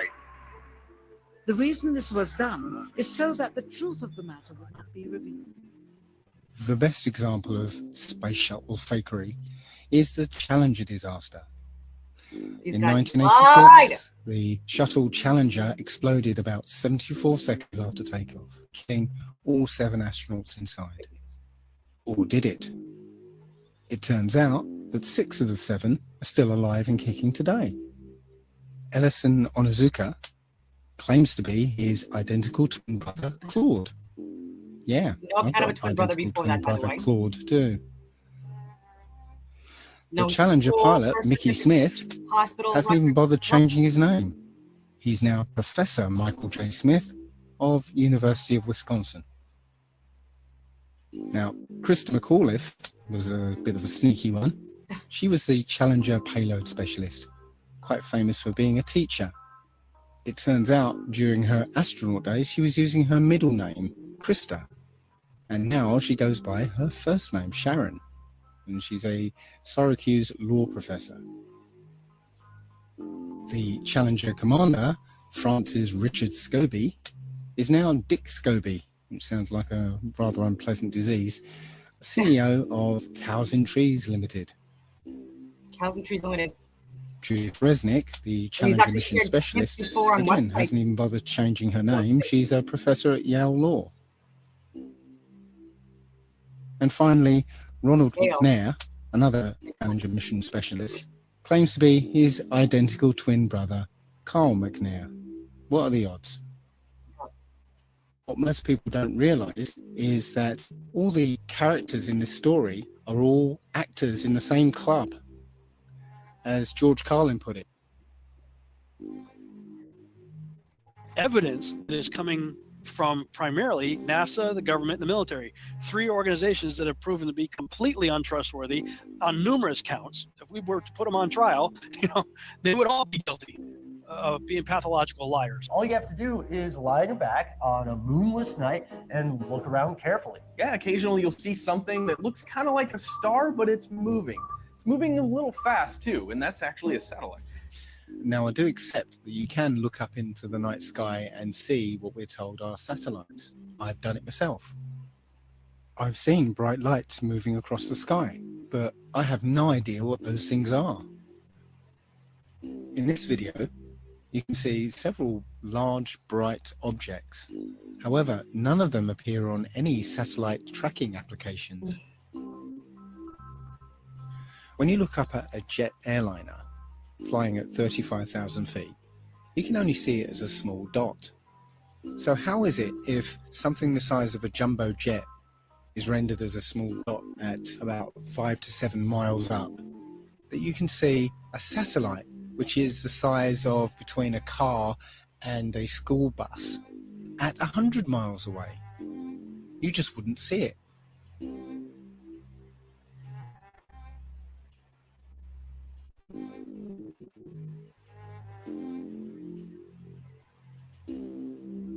There may be things that are way beyond the human Holograms? mind's ability to Questions? comprehend. I won't even go into stars here. Stars are still 100% a Laser mystery. intercepts? All we know is that they say that they are trillions of miles away. That's for you to believe or to not believe. But planets, okay, we can see them independently.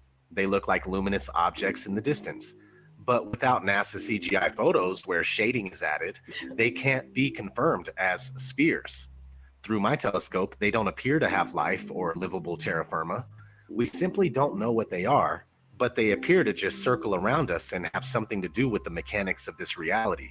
Just because something looks like a circle doesn't make something else a ball or an oblate spheroid. It's a good video. It is claimed that the other planets are spheres, and so therefore Earth must That's Eric also be a talking. sphere. Firstly, Earth is a plane, not a planet, so the shape of these planets in the sky have no bearing on the shape of the Earth beneath our feet.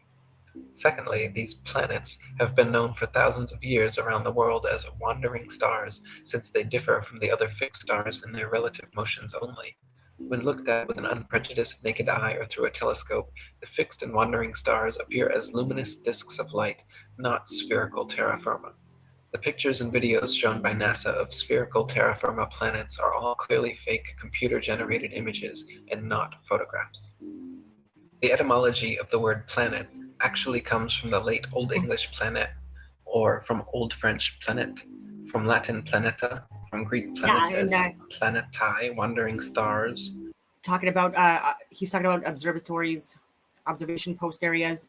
They're all over the world, and it takes very specific people to get access to them, and it's because of these reasons. And even again, if this is even true, and they might have not existed, right? Like with Tycho Brahe and Johann Kepler, right? Like he went to the same institution as like other Freemasons or people that are part of like a different group, right? Like even the University of Padua was a famous one, and like you've got your Harvard, Yale, anyway, Cambridge, etc. But he killed friggin' Tycho Brahe. He was like this friggin' brilliant friggin' genius that like was like owner and like someone that designed like this like updated like telescope observation area, and didn't want to give any of his work to Kepler because he knew this guy was a schmuck, no offense, and was trying to take his work and stuff like that. And finally he like was getting pushed in order to like make him like work with Kepler. So Kepler ended up going to his observation post area, and he wouldn't give him any of his work. He's like, you can work here in the area, but I'm not giving you any of my friggin' stuff, and you don't have any access to my office. And then he was apparently a friggin' healthy, fit guy, you know what I mean? And then in his 50s, like he was poisoned within a few months of Kepler getting there, and then he took all of his friggin' work and then took the place, right? And so like these people are friggin' crazy. And why, right? Like, what does it benefit? It doesn't benefit us, and that's why they're doing it, and it's just frustrating. And so, and Tycho Brahe was a flat earther as well, or geocentric earther as well. Or to wander of Friggin' unknown murder. origin. Rude. To spread, or notion of spread out, from Latin planum, flat surface, plane, level, plane. They just added a T to our Earth plane, and everyone bought it. Here's a picture of Jupiter. This is from 3 separate images, okay, 3 separate periods, but they're always at the same angle. Now, if someone's in the North Pole and then someone's in the South Pole, on the bottom side of the globe, they would see Jupiter upside down. Now, if you're going to tell me this was taken with a satellite, even a satellite would move in all different directions. It wouldn't take the same angle over and over again. This one has a moon in front of it, same angle. This one doesn't. This one's a little lighter, just about the same angle, nothing. So again, I mean, you want to talk about major bullshit. This is it right here, okay? Yeah, you might be able to see something through your telescope, but you're not seeing this, okay? In high detail like this, you're not. not with any amateur telescope, period. Here we go. This is one. This is your. And I like to back up. I should get quicker at this. But again, I'm a one-woman show here. I just wanted to reinforce. I was talking before about internet cables and things like that. So I just did a quick search just to just to get this out there as well, just to give you more proof to look at. But submarine cables are the backbone of the internet, carrying 99% of all international telecommunications traffic for personal, business, and government use. It's right there. And so everything that they're coming out with now and since this, and this is for generations. And so these satellites, for the 1%, I guess more what are you doing? What's up? What's your use again? What? Because even with the GPS, it's ground towers and it's global positioning system. And so I get people that are rude, like when they're talking about satellite and GPS and stuff like that, and the ground towers, and they're like, I guess you haven't heard of GPS. And I'm like, I actually have, you know what I mean? And they're like, satellite, and I'm like, what does that even mean? What is I don't even know what you're getting at. And it's a system, global positioning system. Europa, one of Jupiter's moons. Again, same angle. Only difference is they colored this one. It's the same damn photo. All they did was darken this one, and then they put a little bit of a shading right around this edge where the pointer is on it. But it's the same damn thing. So they didn't change anything. They're not even trying that hard. They're just putting out photos. Like Starlink and stuff like Here that. Here goes Saturn. Now, this is supposedly a actual photo. They're definitely getting from a satellite. This is off NASA's website. Ground towers. Sure, it looks pretty, cables and stuff like that. but it's not real. And they're telling you it's real, and you believe it because your ego won't allow you to say, "Look, it's all fake." Your ego won't allow you to know the truth. Every picture we have from NASA of a planet is a artist rendering. They're not real pictures. If you take a strong telescope and look at a planet, it looks nothing like this. It looks like a self-illuminating light. It looks more like a star. They used to call planets wandering stars. Next, Saturn, I've looked at myself through high-power telescopes, and it really looks like a light bulb. It doesn't look like it's reflecting light. The rings are lit up. There's none of these colors on there. And these are just artist renderings. And if you believe that they're real, you're just sadly mistaken. Next, we recently had Pluto, pictures of Pluto. The one at kind of center bottom is the most recent one. And that was taken by a probe that was whizzing by Pluto. Pluto's spinning. There's barely any light out there. And it gets this perfect, brightly lit, crisp, clear image of Pluto and transmits it all the way back to Earth, where we can barely get cell phone signals, when you go out of town. Go to the next one. And if you look at it, again, Disney style, they show us this ridiculous picture, and Pluto is actually on Pluto. They're literally laughing at us. In 240 BC, a Jesuit named Eratosthenes, he calculated the Earth's circumference. He did that by planting a stick in the ground at midday so that the sunlight being directly overhead would cast no shadow. Simultaneously, about 400 miles away,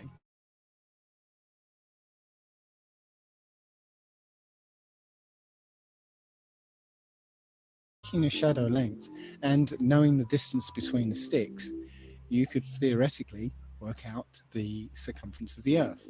This method requires that the sun be a long, long way away so that the light coming from the sun is all parallel. However, it turns out that you'd get exactly the same results on a flat Earth if the sun were only 3,100 miles away and 34 miles across. Amateur balloon footage taken above the clouds has provided stunning visual proof that the sun cannot be millions of miles away. In several shots, you can see a clear hotspot reflecting on the clouds directly below the sun's spotlight-like influence. If the sun were actually millions of miles away, such a small localized hotspot could not occur. Another proof the sun is not millions of miles away is found by tracing the angle of sun rays back to their source above the clouds.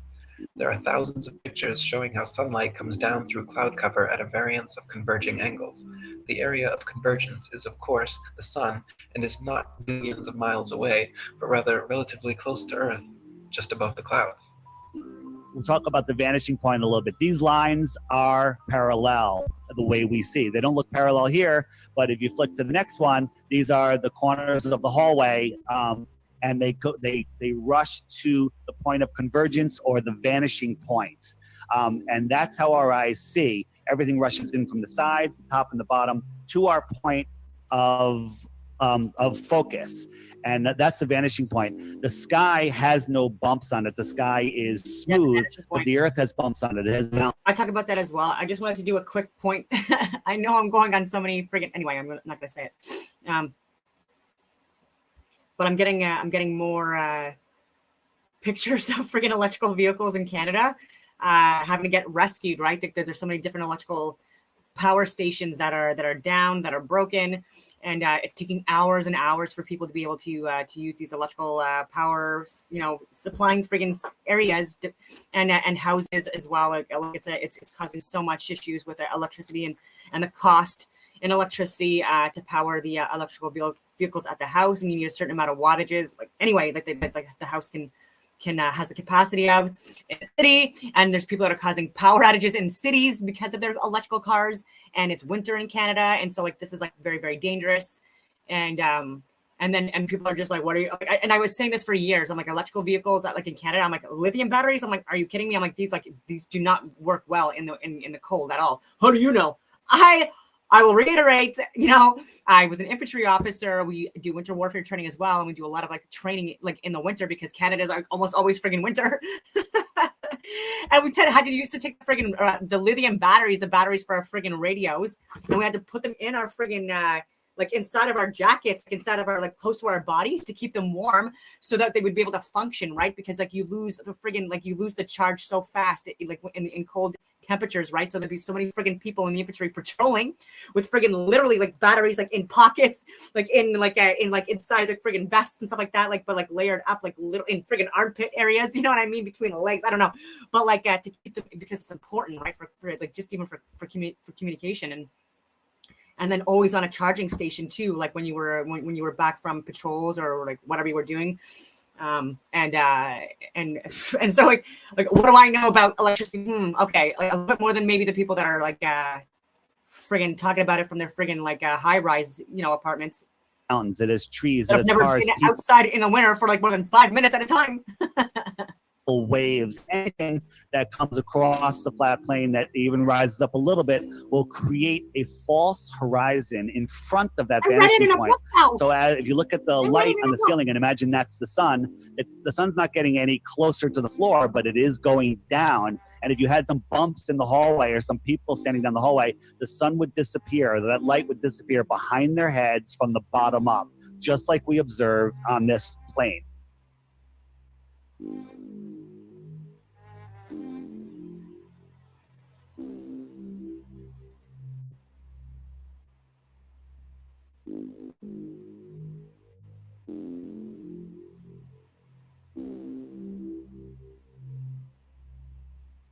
I wonder how healthy it is to have lithium batteries on your body like that. Now that Many of us have seen the moon appear full at various times throughout the day, as in this picture.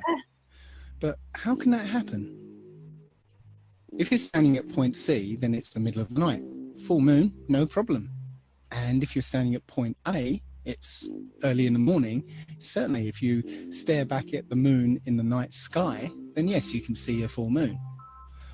But if you're standing at point B, which is midday, that is, the sun is directly overhead, then there isn't anywhere that the moon can be that will allow you to see it as full, because the sun will be illuminating the side of the moon that is facing away from you.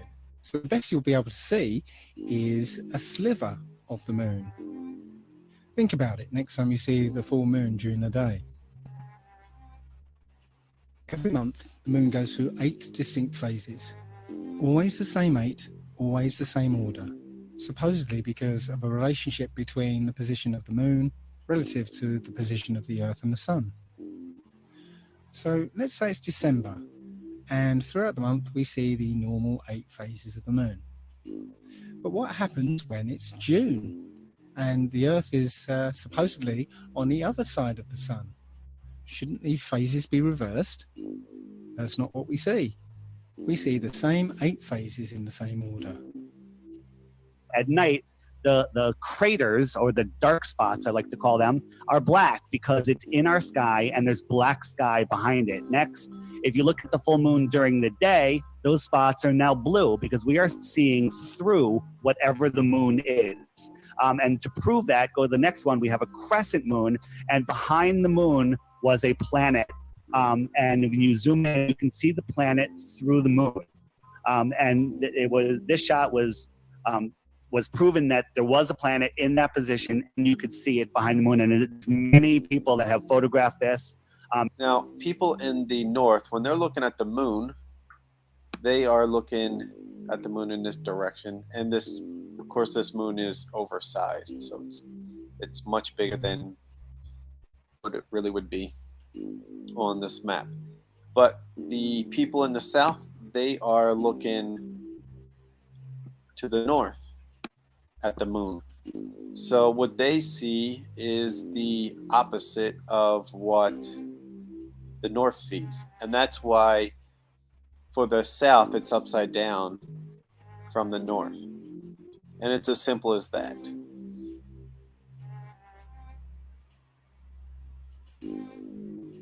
So I'll cut right to the chase. Powerful Jews are operating and manipulating this reality. As of right now, it doesn't take much research to figure this out. Just to clarify, not every Jewish person is in on the conspiracy, but in the grand scheme of things, wealthy Jewish families have the control. They own the Federal Reserve, they own the World Bank, they own Hollywood and the media, they own Freemasonry, and much, much more. Freemasonry is one of the oldest secret I hate it when people friggin' do that, right? Like there's like more division and stuff like that. It's first of all, it's just people that are shitty. All right, they just so happen to, you know, make up more of the demographic they may be mentioning, and but anyway, there's like there things to consider. There's approximately 7 million Zionist Christians and approximately 2 million Zionist Jews, and there's also people that are Christian. Let me be clear, in Islamic and multiple different other religions. Like even the friggin' Pope is involved in this group, right? So like, don't friggin' well, he is a Jesuit Pope that's for some reason at the Vatican, and it's supposed to be like a Catholic Pope usually, but it is what it is. Like I don't really care, right? Because like my beliefs transcend like a specific religion. I believe that they're all just like talking about astrotheosophy.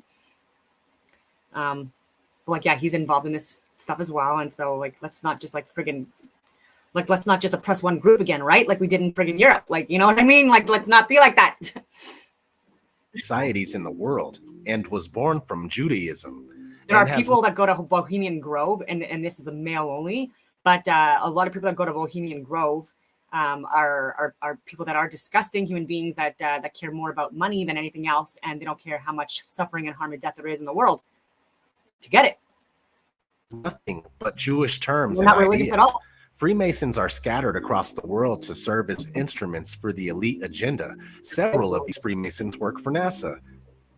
Ptolemy, who first put forward the heliocentric model, was acknowledged as the first Mason. Copernicus was a Jesuit priest. Sir Isaac Newton was a Freemason. All the astronauts are Freemasons.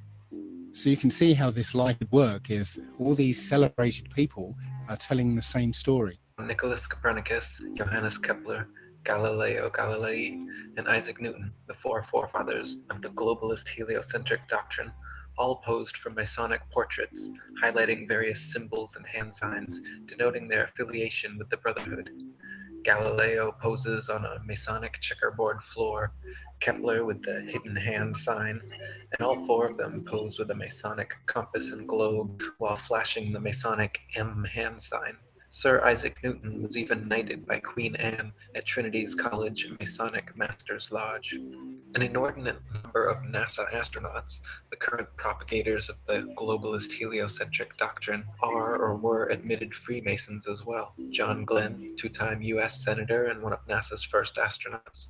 is a known Mason. Buzz Aldrin Jr., the second man to lie about walking on the moon, is an admitted ring-wearing, hand-sign flashing 33rd degree Mason from Montclair Lodge, number 144, New Jersey. Edgar Mitchell, another supposed moonwalker aboard Apollo 14, is an Order of Demolay Mason at Artesta Lodge number 29 in New Mexico. James Irwin of Apollo 15, the last man to lie about walking on the moon, was a Tejon Lodge number 104 member in Colorado Springs. Don Eisel on Apollo 7 was a member of the Luther B. Turner Lodge number 732 in Ohio.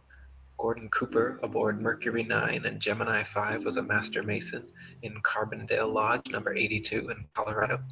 Virgil Grisham on Apollo 1 and 15, Mercury 5 and Gemini 3 was a Master Mason from Mitchell Lodge number 228 in Indiana. Walter Schirra Jr. on Apollo 7, Sigma 7, Gemini 6 and Mercury 8 was a 33rd degree Mason at Canaveral Lodge number 339 in Florida.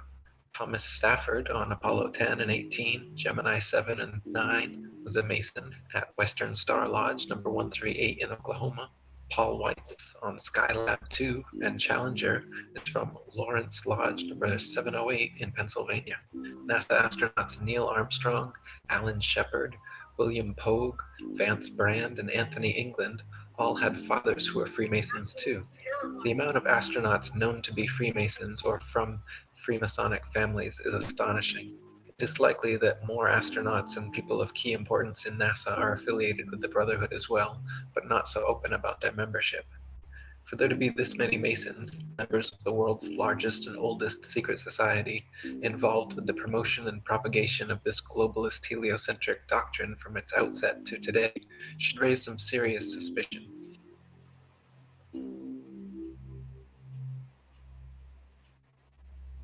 I'm still surprised how often I see the globe in corporate logos, almost every piece of media I look at, including commercials, magazines, and music videos, and album covers.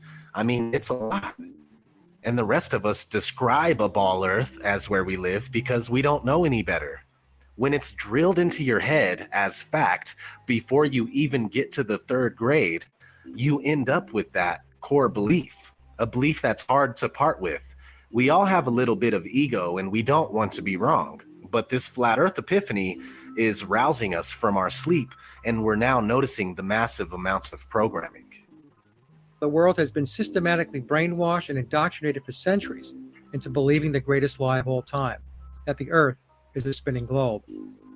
Decades of programming through entertainment media, over 100 years of science fiction books and stories and television programs and films. I must admit to being a science fiction fan myself. I grew up watching Star Trek, Star Wars, Babylon 5, Battlestar Galactica, watching films like 2001, 2010. I truly believed that our future lay in space. I saw an exciting future for mankind, moon bases, Mars bases, interstellar travel. But now I sincerely doubt there is any such thing as space. It really is simple, believe it or not. Why were we all taught the globe from the time we could walk? Why are we all told it's the absolute unquestionable fact of all facts? Why are we told flat Earth is stupid, ancient, and primitive? Why are we shown globes in every logo, and why are they in every classroom? Well, that's simple. Because it's not possible to live on a globe. You can't live on a sphere. I get it. They taught us that we can and do, yet they forgot something very important to the truth, and that's called proof or evidence. Without it, the only way to teach it is by forcing it down our throats from the age of 3.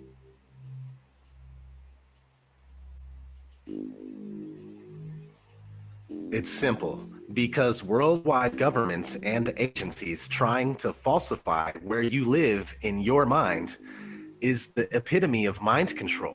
Think about it. History is already obscure and shrouded in secrecy. We don't know our true origins. What better than to also hide where we are and what our natural purpose is?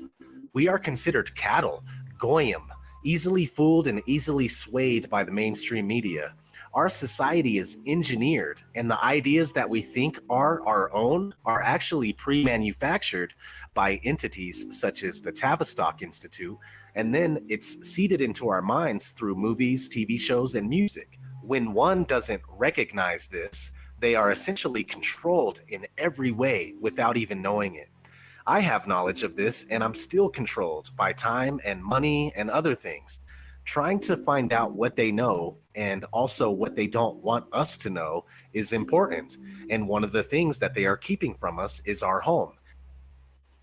This is the case. If this flat Earth is our universe, then it elevates man and this Earth to supreme importance, where every life, human or otherwise, is significant and sacred. And when we all realize that, then the world, the universe, changes. Why don't they care? Well, it's not that they don't care. It's that they don't know that it's true. And even if it is true, they can't see how deep this goes. So they don't understand why it's even relevant or important. The shape of the Earth doesn't seem that important until you really expound upon the deepness of this conspiracy and how far-reaching it is. To me, it matters because if they're going to lie about something like what the Earth actually is, then there's no limit to what they will lie about. We're a random sneeze or an accident. We just blew up and molecules started spinning around together, and eventually a fish crawled up onto water and turned into a monkey, and that turned into you, and here we are. That's what they're trying to tell you. Think about how that makes you feel metaphysically. Where does that place you as a speck of dust in the corner of the universe?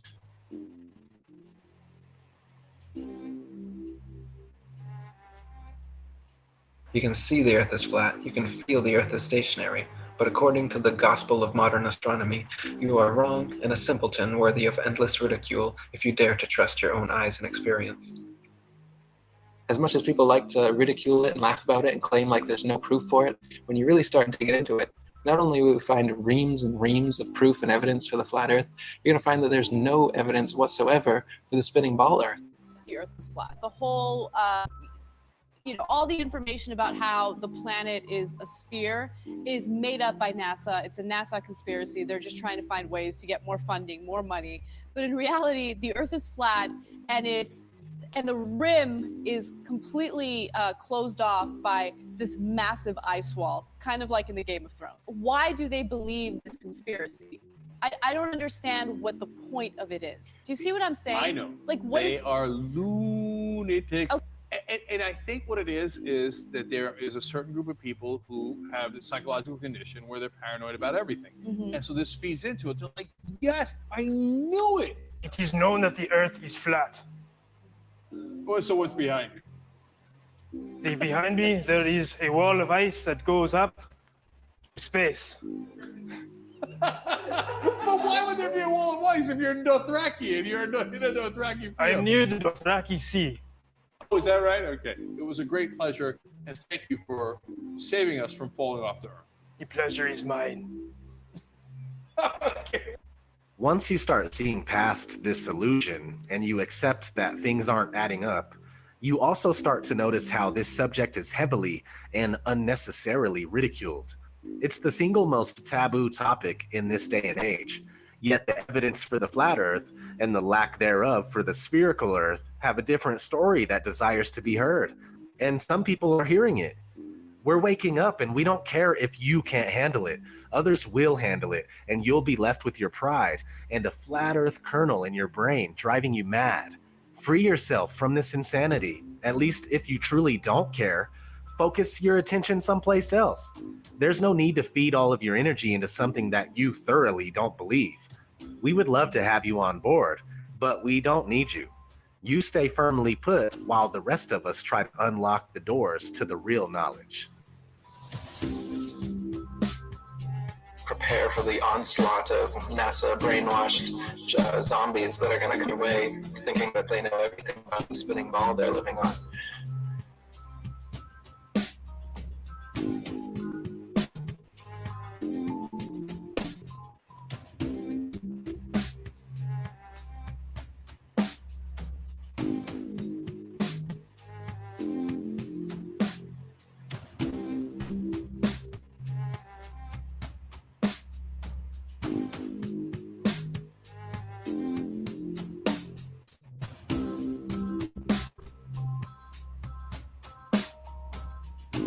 Let us never tolerate outrageous conspiracy theories.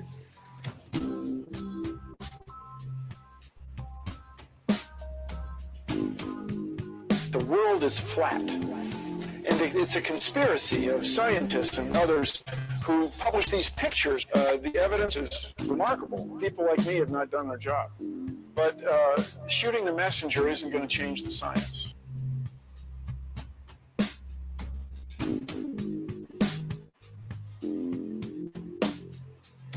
Don't give me the conspiracy. Come on, you're a more intelligent man than that.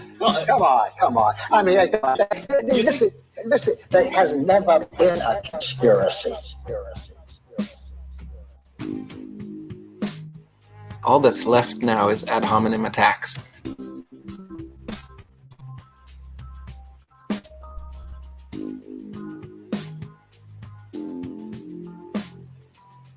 And if someone says the earth is round and someone says the earth is flat, at some point you're going to make a judgment. The earth is flat, people, is just flat.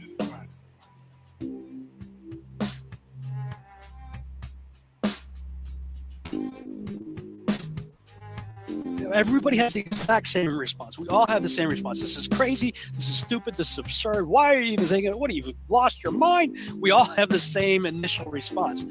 But for those who actually take one day to try to research this stuff for themselves, at the very least, they become hooked and have to spend another day and another day. And the more you spend looking into it, the more you're going, I don't know what to believe.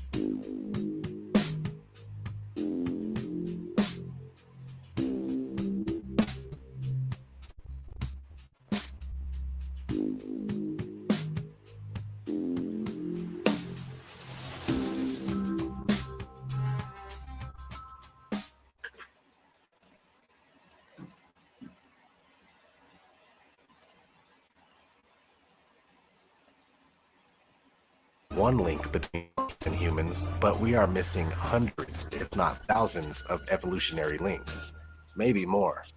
They want us to believe that one day we fell out of a monkey's ass and we landed on a spinning ball that's advancing through outer space at ridiculous speeds.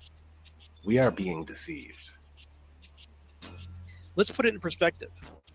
They think they came from monkeys, okay? I don't care how many letters they have after their name. You know, these guys go to school, they read books, they come out believing they came from monkeys, and then they have the audacity to say that we're the stupid ones. Listen to what they have to say. In the beginning, there was darkness, and then bang, giving birth to an endless expanding existence of time, space, and matter. Every day, new discoveries are unlocking the mysterious, the mind-blowing, the deadly secrets of a place we call the universe. It is, of course, a mystery as to why the universe exists in such an intelligible manner. But it suggests to me, at least, that there's a deep link between the universe, the grand scheme that's unfolding, and beings like ourselves. Somehow, the universe has become self-aware. It's engineered the emergence of comprehending, thinking beings like ourselves who can come to know the universe. Some people marvel at the fact that the universe has, over billions of years, given birth to beings who can appreciate its complexity. We can even ponder where and how we fit in. But at the dawn of history, people thought they knew the answers to these profound questions. The ancients viewed their world as a snow globe. It's essentially a flat Earth, say a disk, covered by a dome. And we call this in English a firmament. There's multiple different And in the variations, so firmament that's not is the where only all one the out there. stars and the planets were hung. There's so many. Almost all ancient cultures believed their universe existed in a dome similar to this one. And they never questioned who created it. The ancients assumed that there was a god or gods responsible for the creation and the maintenance of the universe. The idea that God created the universe went largely unchallenged until the Middle Ages, when scientists made a sacrilegious suggestion based on their observations. The sun, not the earth, was at the center of the universe. It was a paradigm shift. There is now another way to explain the naturally occurring phenomena around us, and this is science. Since the Middle Ages, scientists have developed sophisticated new theories about the enormity of the universe and our place in it. Theories that often have no room for God. Many phenomena have appeared mysterious or miraculous or magical. And then through the process of science, we've eventually understood them. Scientists gradually realized that the sun really is just one star among a multitude of stars in a gigantic galaxy, in hundreds of billions of such stars. And all this was created in a Big Bang 13.7 billion years ago. But while scientific theories, observations, and experiments tell us where we are in the cosmos, they don't answer the eternal questions: why we're here, and who, if anyone, created us. So while it appears a divine creator planned the universe, many physicists say apparent fine-tuning doesn't prove anything of the sort. Something else must be at work. But what, other than God, could possibly explain the remarkable series of events that led to the creation of life in our universe? One very popular contender is an idea that seems at least as incredible as the idea of God. It's the multiple universe theory. A very large number of universes, perhaps Yeah, even I don't an believe that. infinite number. I believe it's one could in universe. principle Well, I mean, there could be exist multiple in a ones, but not vast within this realm. hyperspace. We can understand the realm. idea of This cosmos, this hyperspace universe. by comparing it to a mug of beer. Not The beer mug to would it. be the hyperspace. Like a snow and globe in the another bubbles would room. be these individual universes. The bubbles in a beer mug are all physically about the same. But suppose they span a range of properties. Some of them might have carbon and oxygen and stars and gravity, and others don't. We would be in one of the ones that leads to a rich, complex universe culminating with life as we know it. If there are an infinite number of other universes, the fine-tuning that seems to be present in ours isn't an example of God's plan, but rather the law of statistics. Most of these universes wouldn't naturally develop in ways that fostered intelligent life, but a few would. So then the explanation for the specialness of the universe is that we are winners in a gigantic cosmic lottery. It stands to reason that we couldn't be living and discussing this in a universe that was hostile to life. Only the bio-friendly ones get populated with thinking beings. Having a multitude of universes is actually quite a simple and natural consequence of some of the most favored models for the birth and early evolution of our universe. It's kind of like stars and planets. As long as you have the capacity to make one, it's easy to make lots of them. Oh, really?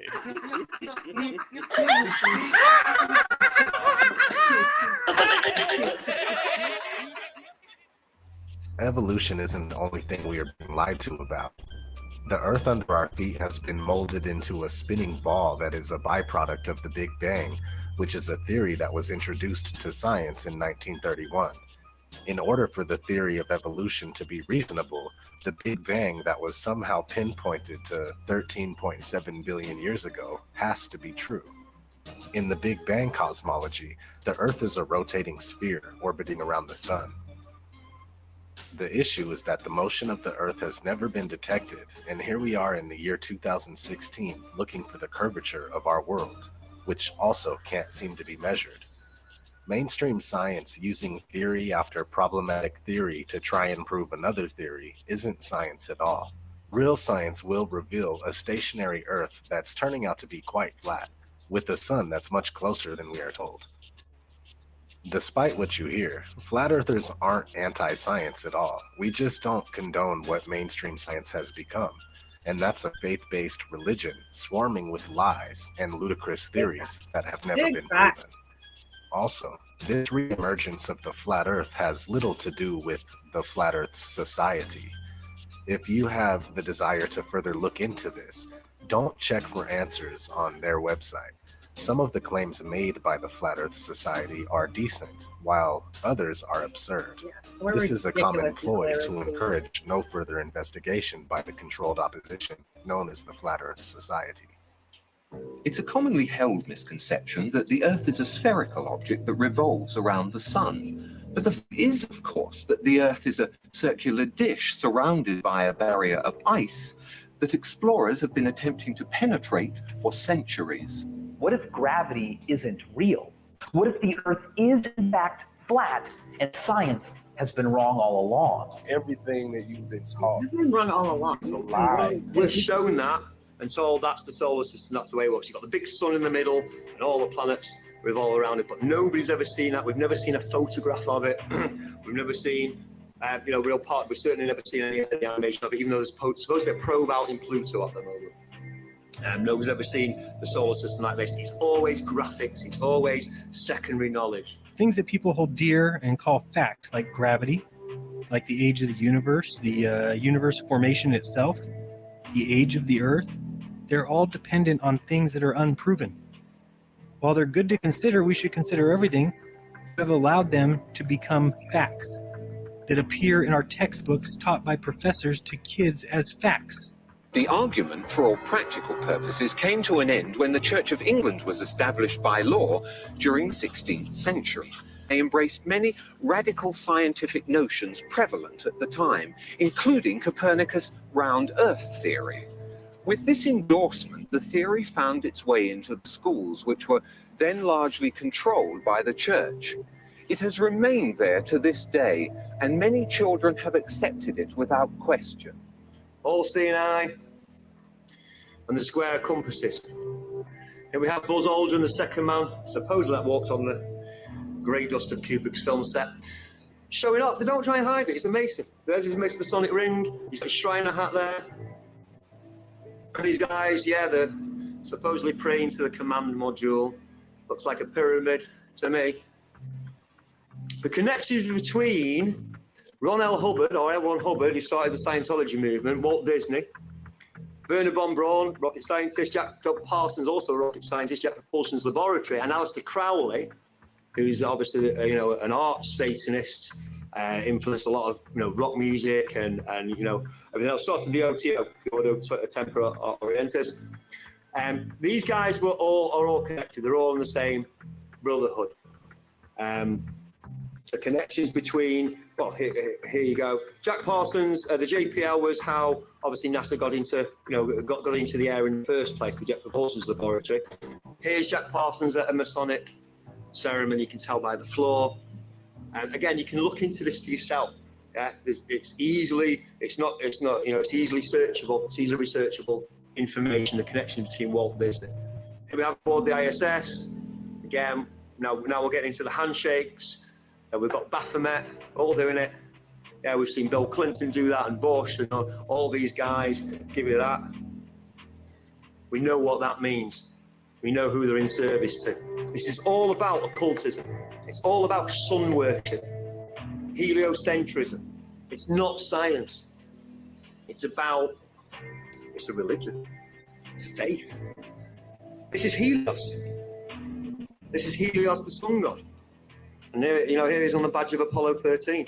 This is all occult religion going all the way back to all Egypt and then back through to Babylon as well. Life is much simpler on a flat plane. There's no complex theories or complicated mathematics involved in it. The flat plane.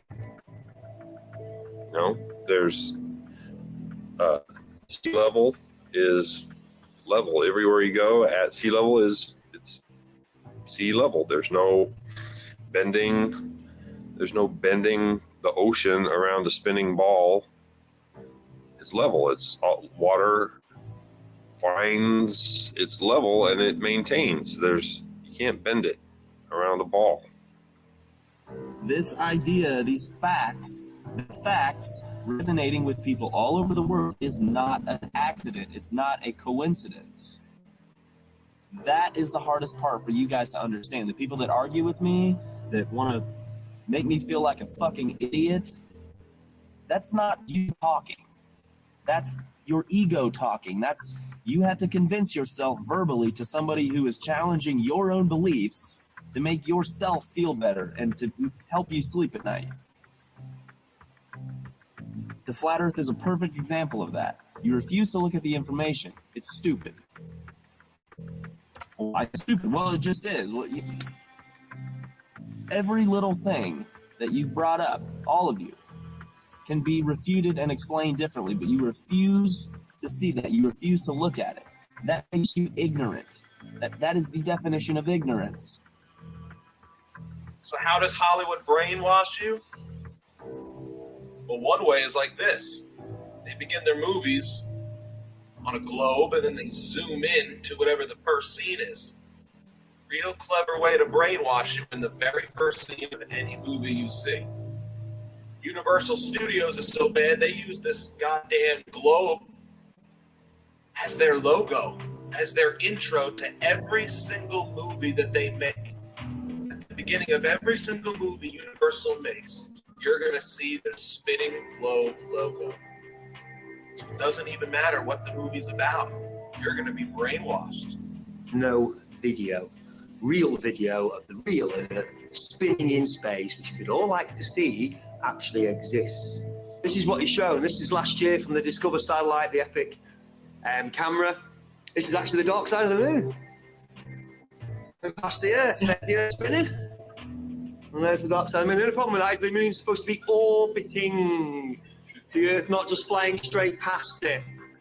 Your eyes aren't fooled. Again, You've got your own senses. Trust your senses. This is clearly CGI. But you go to NASA's website and they will claim this was taken from 1 million miles away from Earth by the Discover satellite. You'll notice also that the clouds don't really move. I mean, they move across, but they don't change, don't swirl, don't change direction. 5 hours, 3:50 to 8:45 is nearly 5 hours of time-lapse photography. Those clouds do not move at all. You ever been mindfucked before?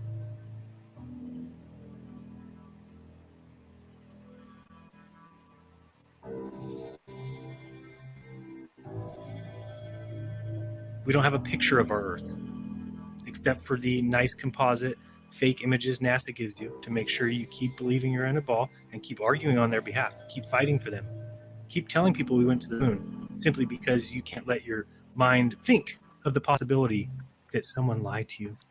The government lied to you. They can't lie. They're my government. Believe me, it's hard for all of us. That's crazy. The government doesn't lie to people. I was a huge Star Wars fan. Very, very disappointed to find out that I'm just being programmed.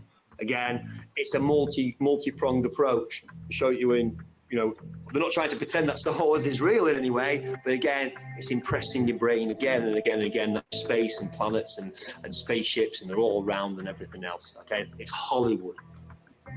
So now we've got the ISS. Does this look solid? Does this look like a solid machine to you? Or how do we know these are real? We don't. But I tell you what you don't see from the ISS, which you really should and you never do, is one of the 17,000 satellites that are also supposed to be spinning around up there as well. What difference does it make if it's a globe or if it's flat?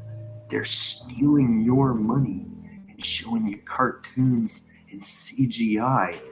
Wouldn't that make a difference if it was a globe or if it was flat? Because they keep showing you cartoons of a globe. They show you CGI of a globe. They show you Hollywood trickery of a globe. They're stealing your fucking money. It's flat. That begs the question, hey, what the hell have you been showing us this ball for all this time? What have you been doing with our money? Did you guys go to space? Is evolution actually real? Did you guys just make this shit up? See, these are the questions we need to be asking. There might be more land out there to be discovered. Yeah, there might could be more land for fucking sure. I definitely agree firmament with up that. there. Definitely. We don't know. They've stolen our mind from us and stuck us on a cartoon ball. We are being lied to, controlled, manipulated, stolen from. And I'm not going to stop speaking out. There's a quote by Tesla. Today's scientists have substituted mathematics for experiments. They wander off through equation after equation and eventually build a structure which has no relation to reality. Look at ChatGPT That's just now. what happened with the globe theory. Everybody knew the world was flat until one day some guy came along and said, "Oh no, it's a ball. We're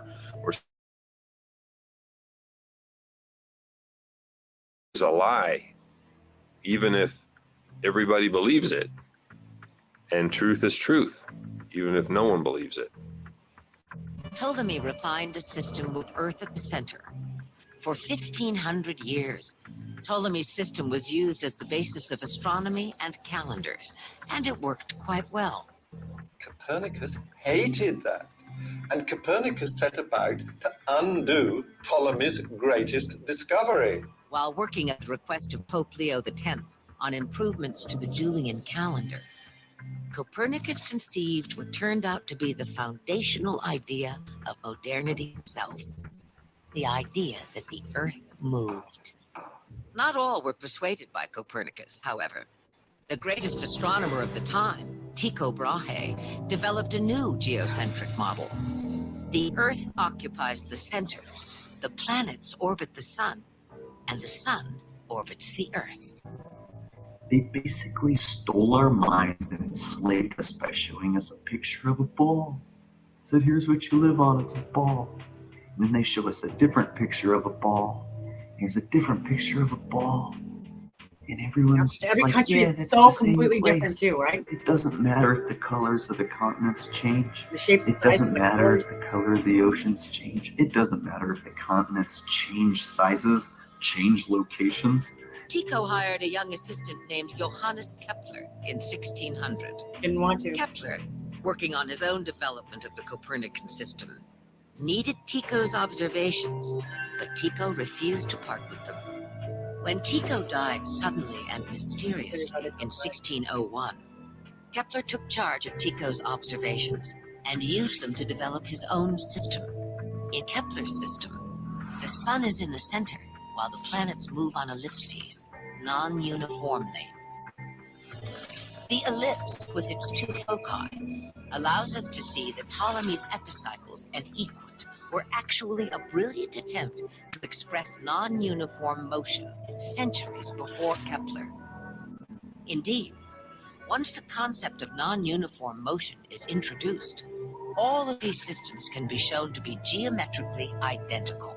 Copernicus was the main guy who started off the revolution. His book on the revolutions of the celestial spheres changed, thousands of years of thinking about the Earth being completely still, as you can experience it for yourself every single day of your life, and obviously the bodies move in the heavens above us. That's what your senses experience. Copernicus changed all that round, but he didn't use any science. There's no science in his book. He got his ideas from the Hermetica, from Hermes Trismegistus. And it basically says how the sun sits enthroned in the middle of the solar system, and we all orbit around it. What's that sound like to you? That sounds like sun worship. It sounds like sun cult to me. Because later on, I'm going to show you, Fred Hoyle was another astronomer. Well, he said there's no difference in the mathematics, whether it's geocentric or heliocentric. Whether the sun moves around the Earth moves around the sun. The maths works the same, exactly the way.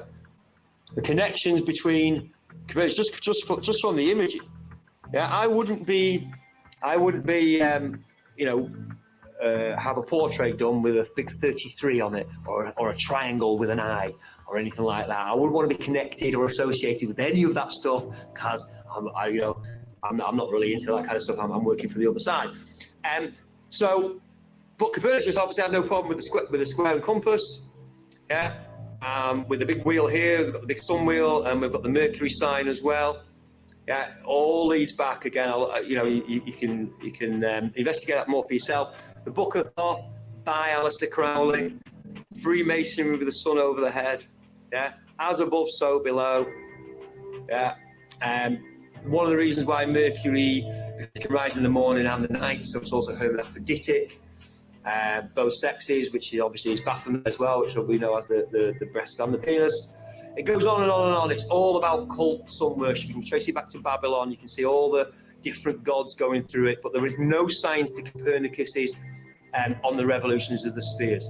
It's a philosophical tract, and it's all based on the Hermetica. Up is up, down is down. Literally in my library.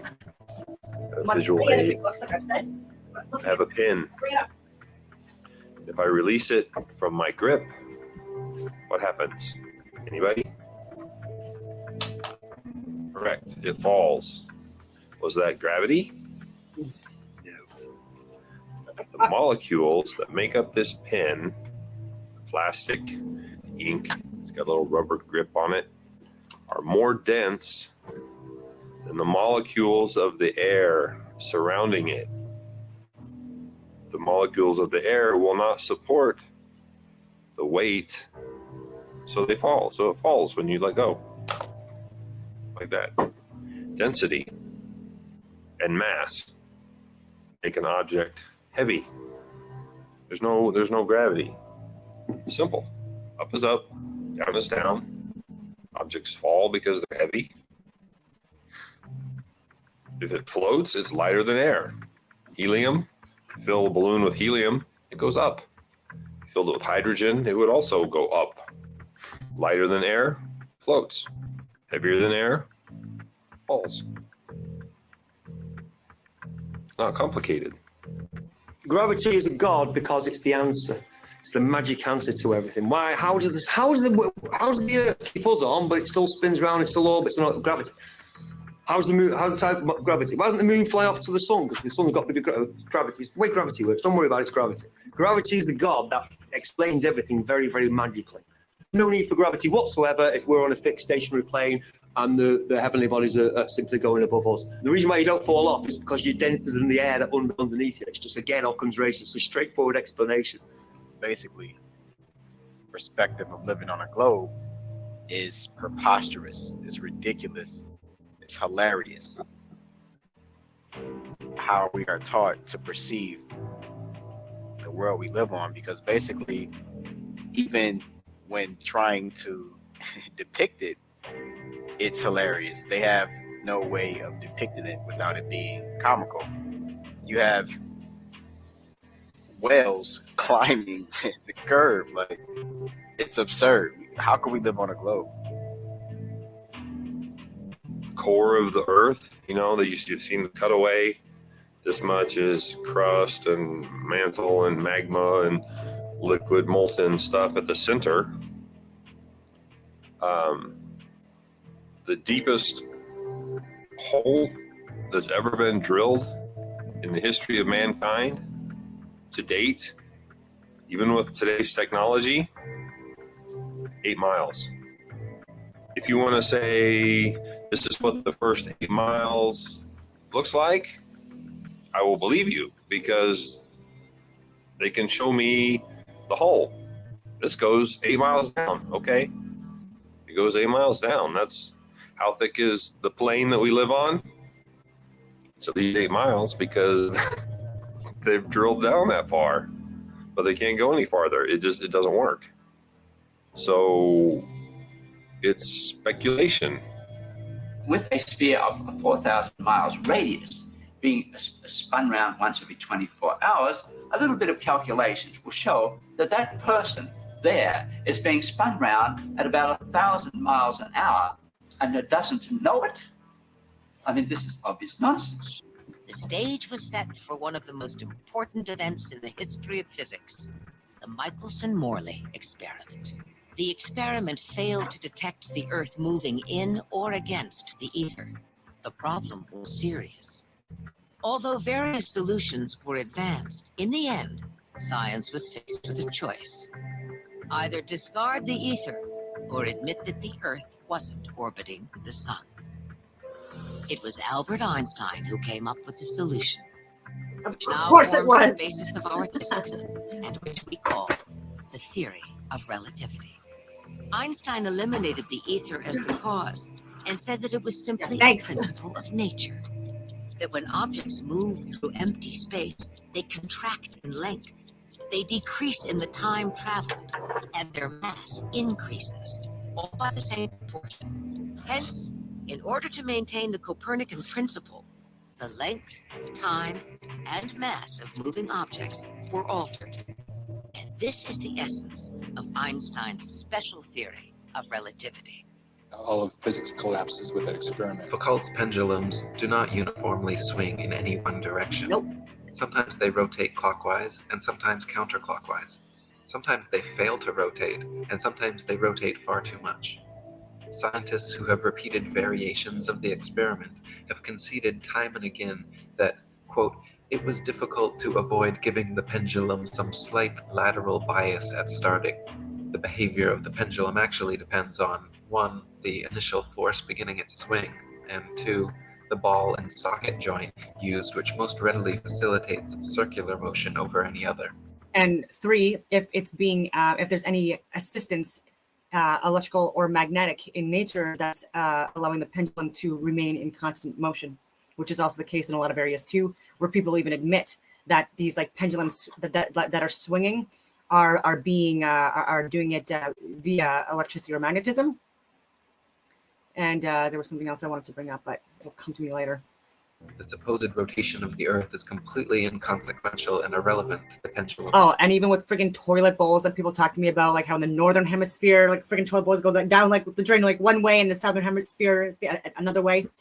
It's largely dependent on the container that it's in, like the shape of it. You know, because again, you need like water, like needs a contained environment. You know what I mean? If it's more than a friggin' droplet, ladies and gentlemen, and it's where how full it is, like the temperature of the water and all this stuff. There's like things that matter, but also like if you're gonna drop water into it, okay, like pee or what do you want to call it, or like flushing down a drain even, or down a toilet bowl, like the shape matters as to how it spins in the direction it spins, and when you're dropping water in it, it also like the where you drop the water, you know, like that's gonna like depend on like the movement of the spiral, whatever you want to call it, as it's filling up the water as well, and so it has everything to do with the shape and the volume of, like the shape of the container, the volume of the water, and all that other stuff, and nothing to do with the spin of anything. Nothing to do with it. Completely unrelated. Swing. Hope that makes sense. If the alleged constant rotation of the Earth affected pendulums in any way, then there should be no need to manually start pendulums in motion.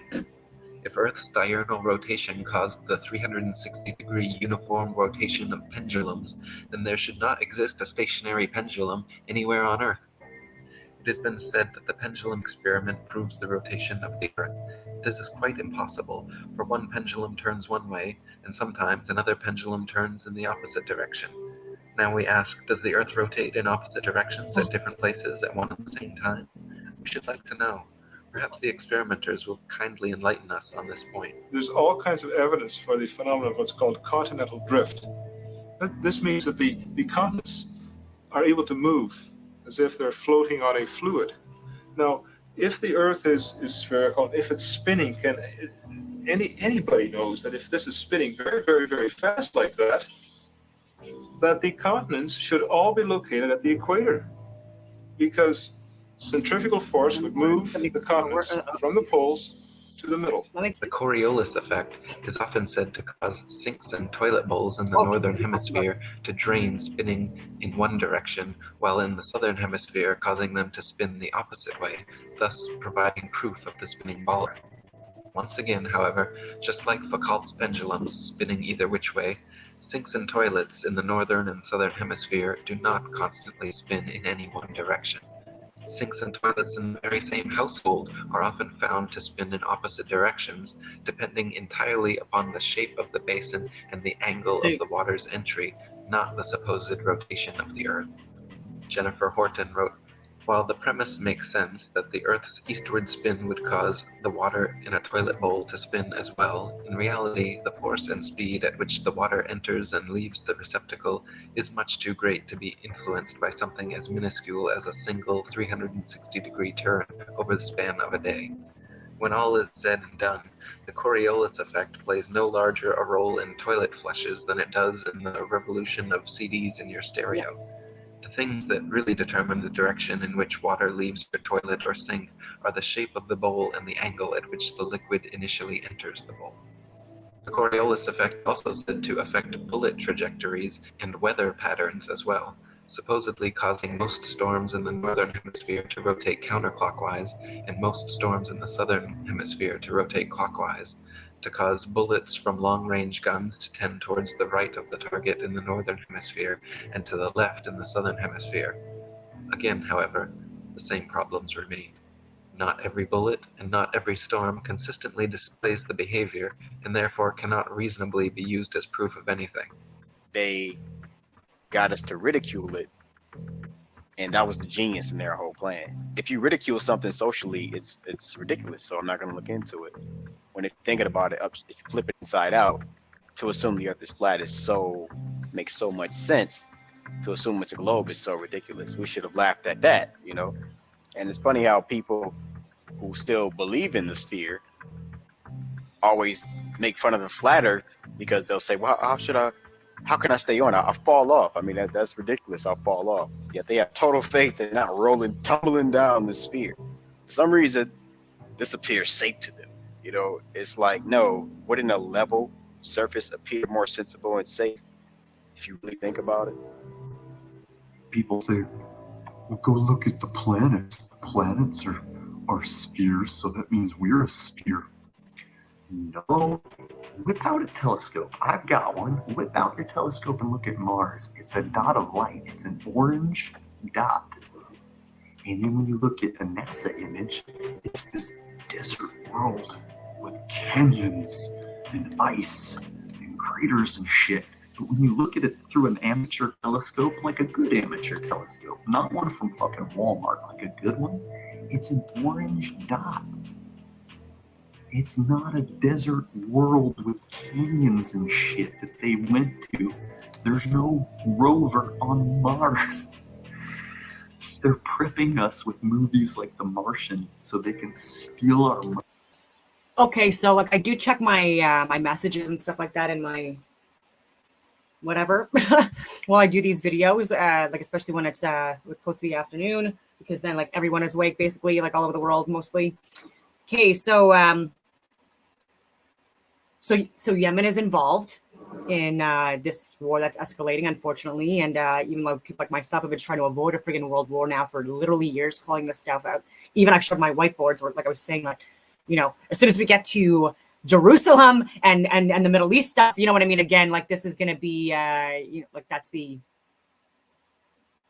alert. That's the like the whatever you want to call it, the mission statement, like the warning signal, whatever you want to call it.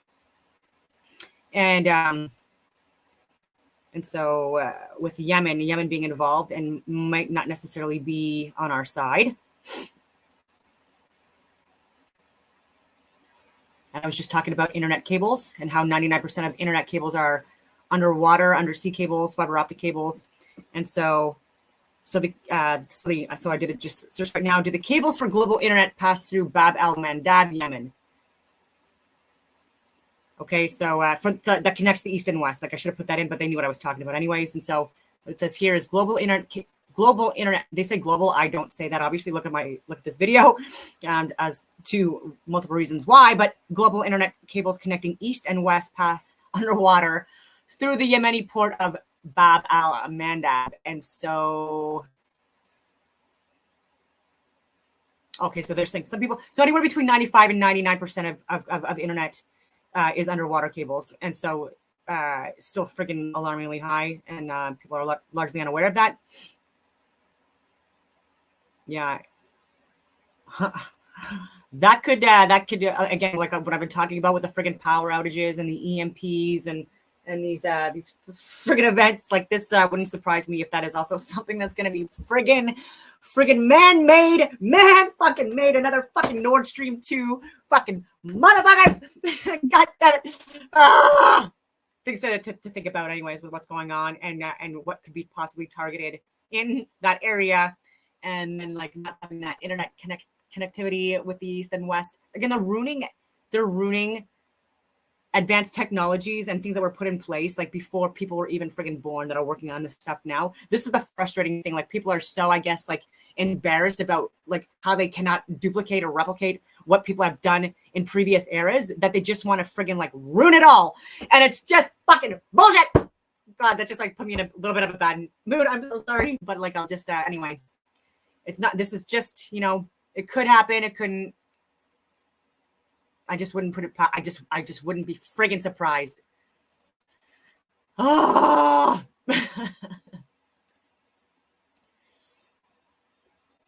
Cool. Money on a fake trip to Mars, just like they stole our money on a fake trip to the moon.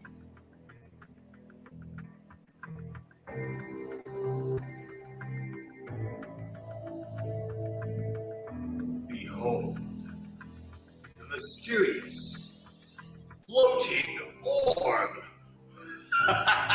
Ooh! Ah! Ooh! Ah!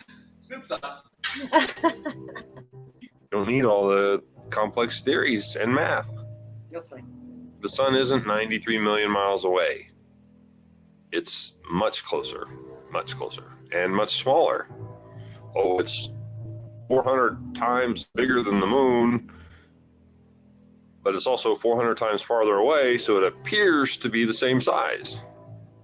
The sun and moon are the same size, and they're not as far as they say they are. They circle above the plane that we live on, the flat plane. They circle. The sun shines down like a spotlight. Around 24 hours. The same phenomenon Eratosthenes measured could be explained by a flat Earth if the sun were only a few thousand miles away and 32 miles across. The math would work out the same. Once you realize what's going on, you're on a flat plane, you can see the sun. It moves towards you, passes overhead, and moves away from you. It's perspective, the distance. It moves that direction until it reaches the vanishing point, the point of convergence on the horizon, where you can no longer see its light. This is a really, really good video to watch. It's called The Amazing Flight of a Balloon to the Edge of Space. If you watch it, you will see, because those are clouds there. This isn't the ocean. This is clouds. And what have we got here? That's a hot spot from the sun. Now, if the sun's 93 million miles away, yeah, massive, how is it causing a heat spot on here? Well, this is a still from it. You can watch the video for yourself, but this is what it does. There's minutes and minutes of this video as it spins around. You can see it again and again. It will blow your mind because you'll see the sun isn't that far away at all, because it can't be causing a heat spot on the clouds if it's 93 million miles away. If it's massive, it should all be coming in at the same angle. There should be no... The sun is obviously not 93 million miles away. It looks very close. Circumnavigation is really just a flat circle path. Gravity as we know it simply doesn't exist. The sailor thinks that he's traveling around the Earth this way, when in effect he's traveling around the Earth this way. And he's creating a circle. He's moving in a continuous direction around. He goes through the various parts of the circle, and he comes back where he started from, swim around this way. One of heliocentrists' favorite supposed proofs of the all-Earth theory is the ability for ships and planes to circumnavigate, to sail or fly at right angles to the North Pole, and eventually return to their original location. Since the North Pole and Antarctica are covered in ice and guarded no-fly zones, however, no ships or planes have ever been known to circumnavigate the Earth in north-south directions, only east-west. And herein lies the rub. East or westbound circumnavigation can just as easily be performed on a flat plane as it can on a globular sphere. Just as a compass can place its center point on a flat piece of paper and trace a circle either way around the pole, so can a ship or plane circumnavigate a flat Earth. The only kind of circumnavigation which could not happen on a flat Earth is north-south bound, which is likely the very reason for the heavily enforced flight restrictions. Flight restrictions originating from none other than the United Nations, the same United Nations which haughtily uses the flat Earth map as its official logo and flag. So the ball earther's logical argument is that only a globe can be circumnavigated. The Earth has been circumnavigated, and therefore the Earth is a globe. This is indeed a logical modus ponens statement, but the conclusion is rendered invalid because the first premise, that only a globe can be circumnavigated, is categorically false. There is no curve, man. You went up on top of your house and saw the curvature. You went on a plane and saw the curve. No, you didn't. There is no curvature. You know how I know? I tried to debunk the flat Earth and I failed. That's how most of us get started. We try to debunk the flat Earth and we fail. There's no evidence for curvature when you use your own senses and your own observations. Cross Lake Michigan, from St. Joseph to Chicago, is 60 miles. Over 60 miles, anything under 2,400 feet should not be seen. This is a visual of how that works. See the blue, obviously the green line is you're straight out. If you're looking straight out, obviously the Earth's supposed to curve, so the blue line is where it curves. Anything beyond the blue line should not be seen. Sears Tower is only 450 feet high. It's the highest, obviously, building in Chicago. It's giving you the height of some of the rest of the buildings there. There's quite a famous picture, a guy called Joshua Nowicki, of Chicago from 60 miles away. We shouldn't be able to see any of it. Should be all behind 2,400 feet of curve. Yeah. Now people say, but you can't see the bottom of the, it's proven that the Earth's curved because you can't see the bottom of it. But you can't see the bottom of it because seas and lakes, they wave. They go up and down. They're not completely. Obviously, if it's completely flat and completely clear, then you'll see a lot more. But this actually proves that the picture wasn't taken from very high above sea level. If it was, you'd see a lot more of the buildings, like in this next one. From slightly closer, from only 37 miles away, and should be behind 900 feet of curve, I think we can see more than 500 feet of the Sears Tower there. But you can see virtually all of the skyline because obviously it's a clearer day, it's a little bit brighter, and obviously the waves aren't as choppy.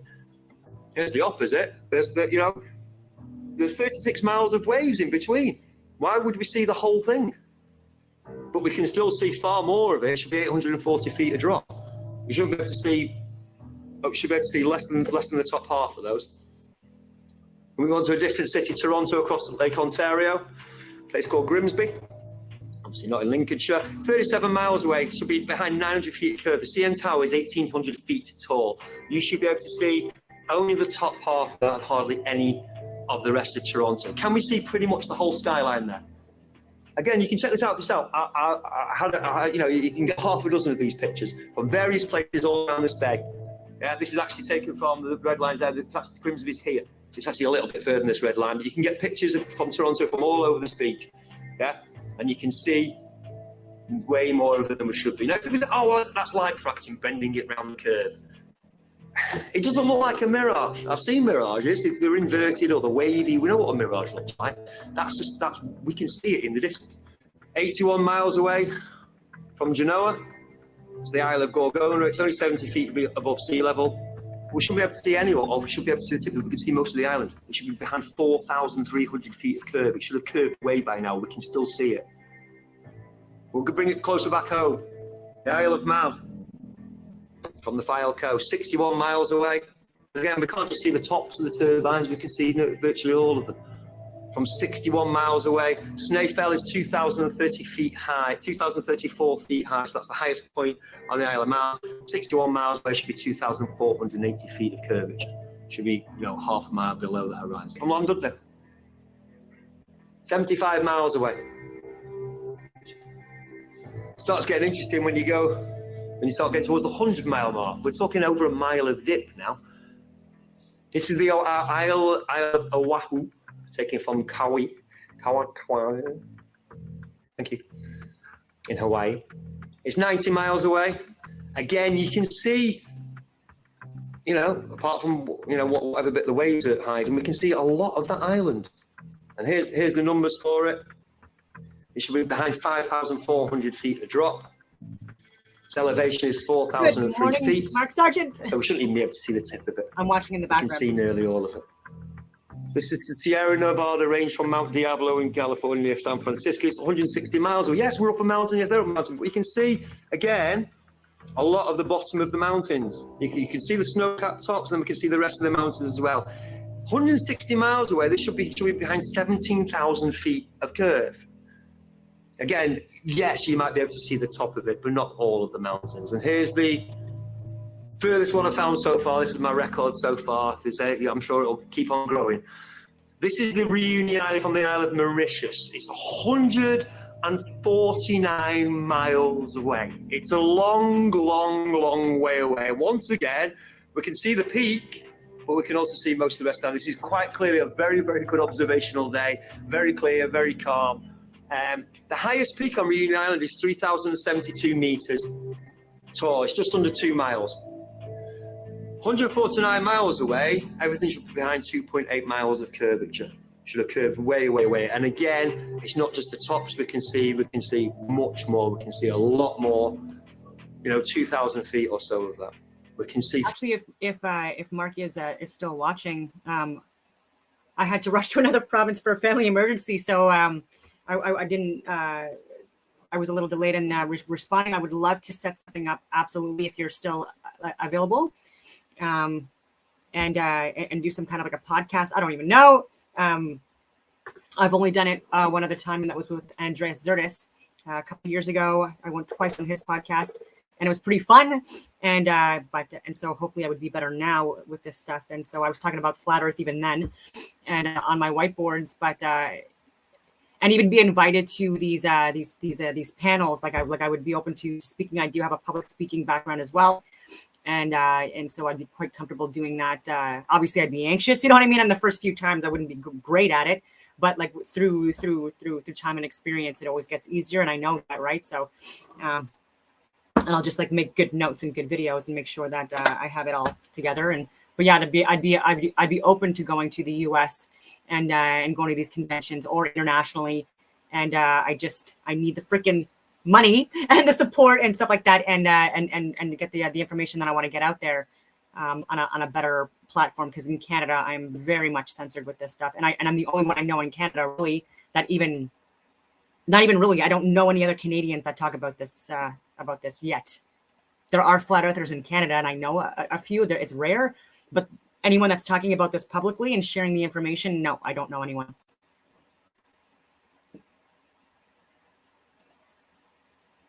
Formula. So what I'm saying about the Z-axis curve, it's not there. It's not there. If you watch a boat out to sea and then get a telescope on it, it will come back into view again. Yeah, it's perspective, and it's obviously the limits of our eyesight, but it's also conditions as well, quite clearly. Yeah, heat, haze conditions, what have you.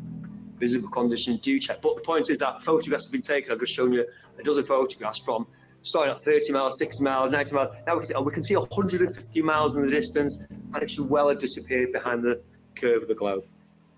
Huge flat places on Earth, everybody's aware. If you ever watch Top Gear, the Bonneville Salt Flats, where everybody goes racing, but there's even bigger ones in South America, Ethiopia, but the Saladillo in Bolivia. They're going for 4,000 square, they go for hundreds of thousands of square miles, big flat places on Earth.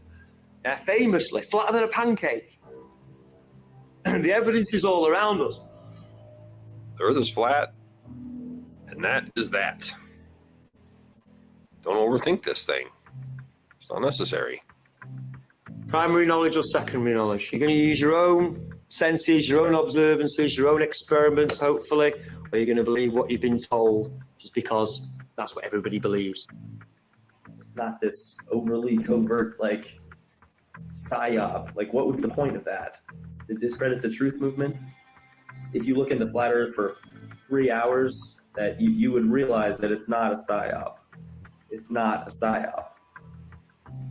Psyop of that magnitude that would ultimately bring the truth movement to its... Do you really think the truth movement is going to be brought to its knees anytime soon, given all the information? The same as with flat Earth. Think about it. So why? What have they got to gain? You know, why bother? Well, as far as I'm concerned, once you've done research and if you come to the same conclusion that myself and thousands of others have done, it overthrows heliocentrics, it overthrows the Big Bang, it overthrows evolution, overthrows everything we thought we knew about the world.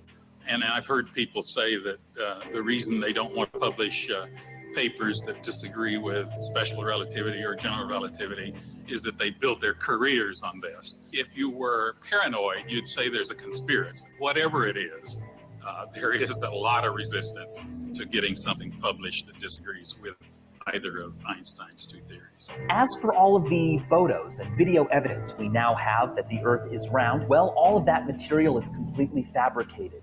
A hoax perpetrated by space agencies, airlines, globe manufacturers. They are reaping the rewards of our ignorant belief that the Earth is actually round.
It's neat. It's all very realistic.